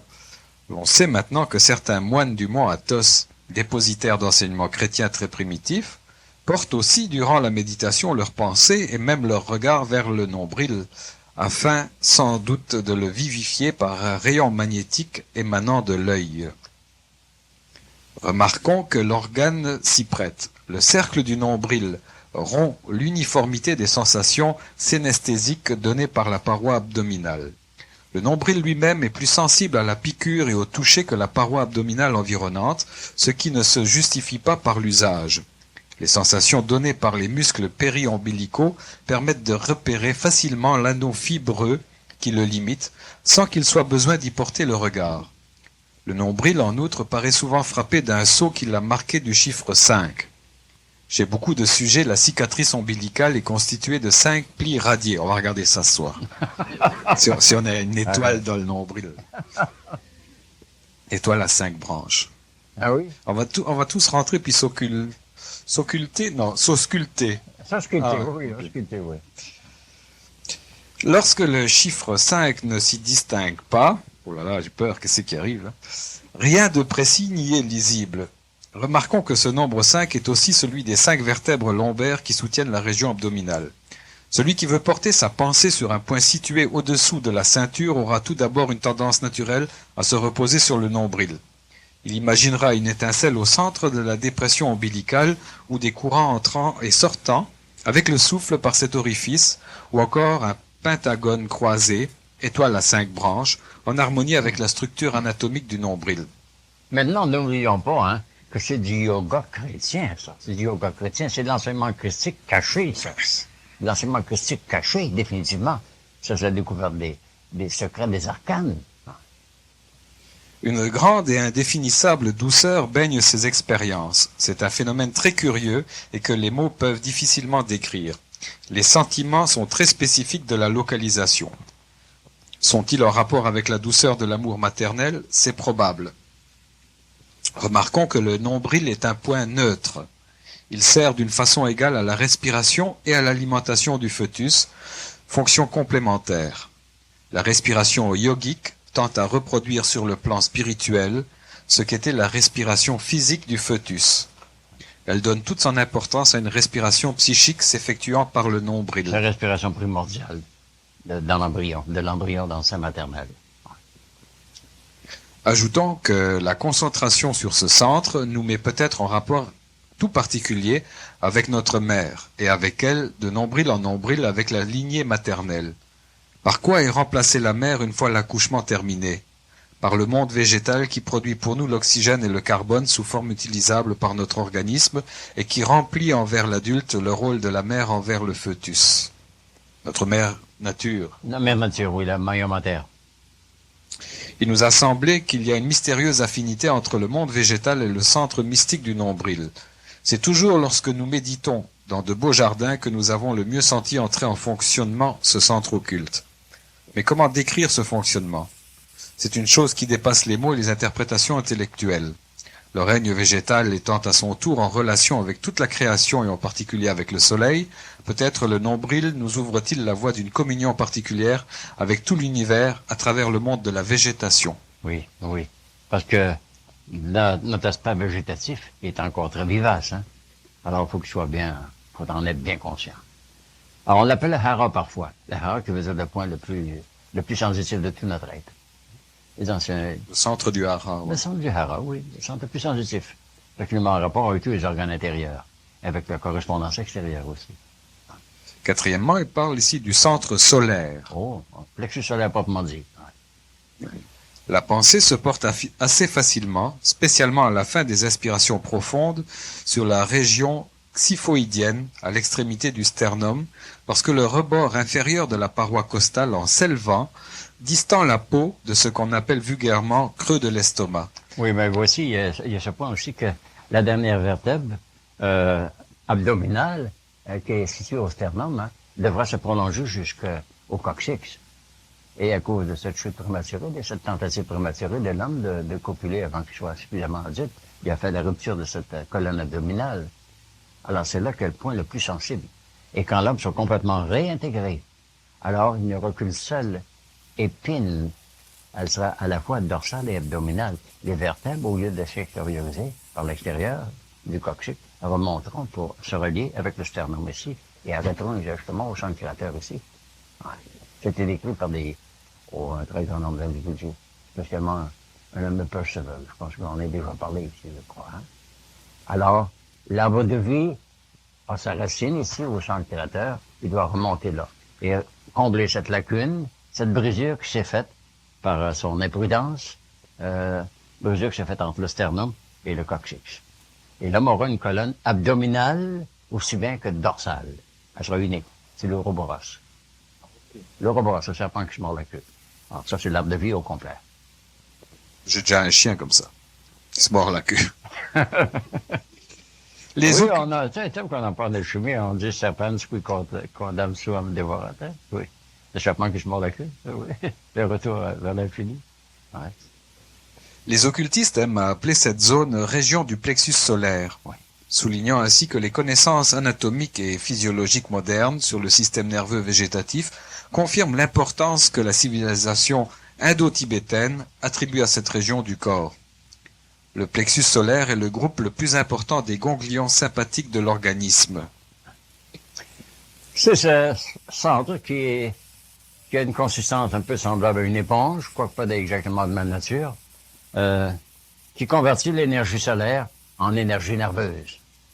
Et si on prend des bains de soleil et qu'on concentre sur le plexus solaire, on sent que vraiment que le plexus solaire se dilate et a un battement semblable à celui du cœur. On est vraiment conscient de ça. Quand il nous arrive une très grande peur ou quelque chose comme ça, il y Ça a nous une prend. décharge à la hauteur du plexus solaire. Exactement, Là, on oui. libère l'énergie. Oui. C'est-à-dire que le plexus s'ouvre là, puis qu'est-ce qui se Dans- passe comme phénomène? Dans les arts martiaux, on appelle ça le ki. Kai, Oui. ouais, ki, Hein, ouais. le ki. Ouais. La libération de l'énergie du plexus solaire. Quand ils poussent leur cri là. Oui, justement. Oui. Alors, c'est abdominal, ce Kai, ki-là. Kai. Qui hein, justement, oui. Alors, j'ai vu ça, je l'ai vu seulement, je n'ai pas demandé d'explication, mais j'ai bien compris que c'était ça, une libération de toute l'énergie solaire, soudaine. Ouais. Donc, c'est formidable, hein, ça peut tuer. Ça peut tuer. Oui, paraît-il, oui, ouais. oui, oui.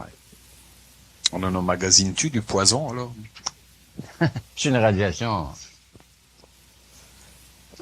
Bon, ok. Le plexus solaire est le groupe le plus important des ganglions sympathiques de l'organisme. Ce fait explique peut-être également que la pensée se fixe dans cette région assez facilement et agisse par son intermédiaire. Nous avons vu un yogi commander à sa circulation dans la région frontale par le seul jeu de sa volonté. Oui, ça se fait. Nous avons à plusieurs reprises constaté le fait. Nous pouvons admettre comme assez plausible l'hypothèse que la concentration sur un plexus sympathique augmente, dans une mesure qui varie avec l'individu, et l'entraînement, l'emprise de la volonté sur les fonctions commandées par ce plexus. Oh oui. Oui, une détente du plexus solaire pacifie tout votre organisme en quelques minutes seulement. Un état d'exaltation peut se neutraliser presque instantanément. Un état de fatigue aussi peut se revitaliser presque instantanément en concentrant sur le plexus solaire. C'est une détente, une contraction et une détente du plexus solaire qui doit avoir 3 ou 4 fois. Ce plexus est situé sous le foie, l'organe le plus chaud du corps. L'on ne peut s'empêcher d'associer cette remarque à ces images représentant la flamme du Sacré-Cœur, stylisée, médian, et dont la pointe repose manifestement sur le foie. Oui. C'est une chose scientifique, ça. Ce n'est pas une piétisterie. Ce n'est pas une bondieuserie, si vous voulez. Alors, ce scapulaire qu'on vous donnait, il y avait quelque chose de très scientifique derrière ça. C'est de l'ésotérisme chrétien dans toute sa science. Il est omniprésent, cet ésotérisme-là. Mais Certainement. c'est ça, mais est-ce que ceux qui le manifestent en ont-ils encore les Ils clés ne savent ou quoi? même pas de quoi il s'agit. Un scapulaire, porte ça maintenant que tu as atteint l'âge de puberté ou l'âge de raison ou l'âge adulte, tu dois porter ça. Pourquoi?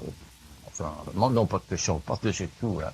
Mais si on le dit, il s'agit de localiser l'énergie dans la zone cardiaque, hein, au lieu de dans la zone génitale. Hein. Ça, c'était le but. Mais ça ne nous a pas dit, ça ne nous a pas dit. Le plexus solaire commande aux organes de la digestion et à ce titre, par analogie, le centre spirituel correspondant est probablement en rapport avec le sacrement de la communion dans le sens où nous entendons ce terme. Ou la vendication. Cinquièmement, le centre cardiaque. Tu aimeras le Seigneur ton Dieu de tout ton corps, de tout ton cœur, de toute ton âme et de toute ta pensée. Ça, c'est dans Matthieu. Oui. Malgré la faiblesse des connaissances anatomiques de l'époque, Jésus n'a certainement pas confondu le cœur et le foie. Oh non. Tandis que C'est vrai qu'on appelle, en anglais, on appelle le foie le liver, naturellement. Celui qui vit, celui qui génère la vie. Ça s'appelle liver, le viveur, hein? Le moteur. Tandis que l'Orient met l'accent sur la valeur spirituelle de la région sous-diaphragmatique, le Christ, lui, revient constamment sur le cœur, dont l'aspect spirituel serait l'organe fondamental de la vie de l'âme. Oui. C'est là qu'est la tombe racine, dont on parlait tout à l'heure. Oui. Ce n'est point que l'Orient nie l'existence de ce centre qu'il représente au contraire comme un superbe lotus à 12 pétales. On ne peut s'empêcher de rapprocher ce chiffre des 12 paires de côtes. Le physique s'est-il formé à l'image du monde invisible? Ou est-ce l'étude du monde visible qui nous guide vers les structures de l'invisible? Qu'importe. Le Christ qui est Les venu... deux sont confirmés par les yogiens, par les... Ouais. C'est en résonance. Le Christ qui est venu nous apporter essentiellement l'amour s'est entouré de 12 disciples. Ce nombre est-il lié particulièrement à l'amour? Oui, définitivement. C'est le cercle complet, le cycle complet. Le duodénaire, qui fait la complétion du cercle christique. Alors, les trois lois, la Trinité, le septénaire et le duodénaire. Ouais. 12. Alors, c'est la conscience solaire dans sa totalité. Nous le retrouvons dans la circulation primitive de l'embryon. Lorsque le cœur et les vaisseaux commencent à se former, les 5 arcs artériels, plus une branche d'aorte, dessinent 6 courbes de chaque côté, soit 12 au total. L'aorte, c'est la grande veine totale là, qui monte. Là. Le cœur est entouré par 12 vaisseaux. Oui. De tous les organes de l'adulte, le cœur est le mieux marqué d'une croix. La cloison entre les ventricules d'une part, les cloisons perforées entre les oreillettes et les ventricules d'autre part dessinent une croix assez nette puisqu'elle découpe le cœur en 4 cavités. Exactement. Les ventricules, comment ils s'appellent? Oui. D'ailleurs, quand on voit le Christ de gloire, là, on voit son cœur qui est surmonté d'une croix, si je ne me trompe pas. Oui, hein? Oui. Anatomiquement, c'est juste aussi. Ouais. C'est pas une des fantaisies, ça. Là, c'est de la science chrétienne, hein? Ouais. Alors, ce n'est pas une des élucubrations sur des fantaisies. Ouais. Le Christ a fait très rarement des emprunts précis au monde extérieur. Les seuls organes qu'il a cités sont le cœur et l'œil. Oh. L'organe marqué du signe de la croix et l'organe marqué de la sphère, par la sphère. Si ton œil est unique, tout ton corps sera rempli de lumière. Hein? Si ton œil est unique, c'est unifié. Tes deux yeux sont unifiés par le sang christique. Donc, la sphère et la croix, c'est comme ça qu'on symbolise la terre. Ben oui. Hein? Un cercle avec une croix dedans. Ben oui. En plus. Ah. La verticale, l'aspect d'en haut, et l'horizontale, l'aspect tellurique. L'aspect céleste, l'aspect tellurique. C'est de la croix, tout ça? Cela nous rappelle le fameux grain de sénévé qui revient dans l'Évangile pour 2 motifs différents. Fortifier la foi et montrer le mode de croissance du royaume de Dieu. Le sénévé fait partie des crucifères. Chaque fois, presque, que le Christ a fait un emprunt précis à la nature extérieure, il a choisi un élément marqué de la croix. Oui, heureux. Telles sont les méditations que nous pouvons faire en portant notre attention sur le centre cardiaque ou avec l'entraînement respiratoire correspondant, nous percevons nos sentiments qui y pénètrent et qui en sortent comme des objets invisibles mais réels. C'est en portant ainsi notre pensée sur le cœur que nous pourrons en même temps aimer Dieu de tout notre cœur et de toute notre pensée, pour en éprouver le plus grand amour dont nous sommes capables, pour l'aimer de toute notre âme, réalisant ainsi le Sacré-Cœur. Bon, aimer de tout notre cœur, c'est aimer de tout notre organisme, de toute notre énergie. Pas rien qu'une aspiration subtile, mais y mettre toute notre énergie, toute notre ardeur. Alors l'ardeur vient du cœur, c'est le feu, le sang. Sixièmement, le centre de la gorge. Dans le Créateur. L'esprit se porte facilement vers le centre psychique situé devant le larynx, lorsque la tête est fléchie en avant de telle sorte que le menton s'appuie contre la poitrine, position naturelle de la concentration sur le centre du son. Oui. Nous savons que la pensée verbale s'accompagne d'imperceptibles mouvements du larynx. Ce centre est intimement lié à l'émission des sons mentaux, plus spécialement des voyelles fondamentales, les consonnes et les voyelles secondaires dépendant de l'articulation par la langue et les lèvres du son émis par le larynx. Et on a aussi constaté que rien que penser verbalement, ne pas émettre du son, fait se dilater le larynx. On a constaté ça avec l'électroencéphalographe. Hein? Alors, on peut l'appliquer ici sur les deux petites foramines qu'il y a là. Si vous pensez, vous parlez en pensant, sans émettre de son. La gorge se dilate. Bon ben, là, la musique nous annonce qu'on est à la fin. C'est précieux, ça c'est de la science toute pure. Ça, ouais. On pourra, la semaine prochaine, si on a le temps, terminer ça. Il nous reste donc à voir le centre de la gorge, le centre de la nuque et le centre frontal, le centre de l'épiphyse. Ah oui, l'épiphyse. C'est précieux ça. Ouais, alors ça sont des livres qui sont difficiles à trouver aujourd'hui, mais j'en ai une bonne quantité si jamais vous avez le besoin ou le désir de prendre connaissance de ces choses-là. Ainsi que les posters que j'ai fait imprimer en grand exemplaire également. Bon. Alexandre. Merci à tous de votre bonne attention. Merci beaucoup. Croissant la tête avec vous. Restez, je vous en prie. Nous sommes rien qu'au début de l'enseignement. Et je vois que ça devient de plus en plus précieux à mesure que nous procédons. De dire, il y a de quoi là, je le sens. Grouillé en moi.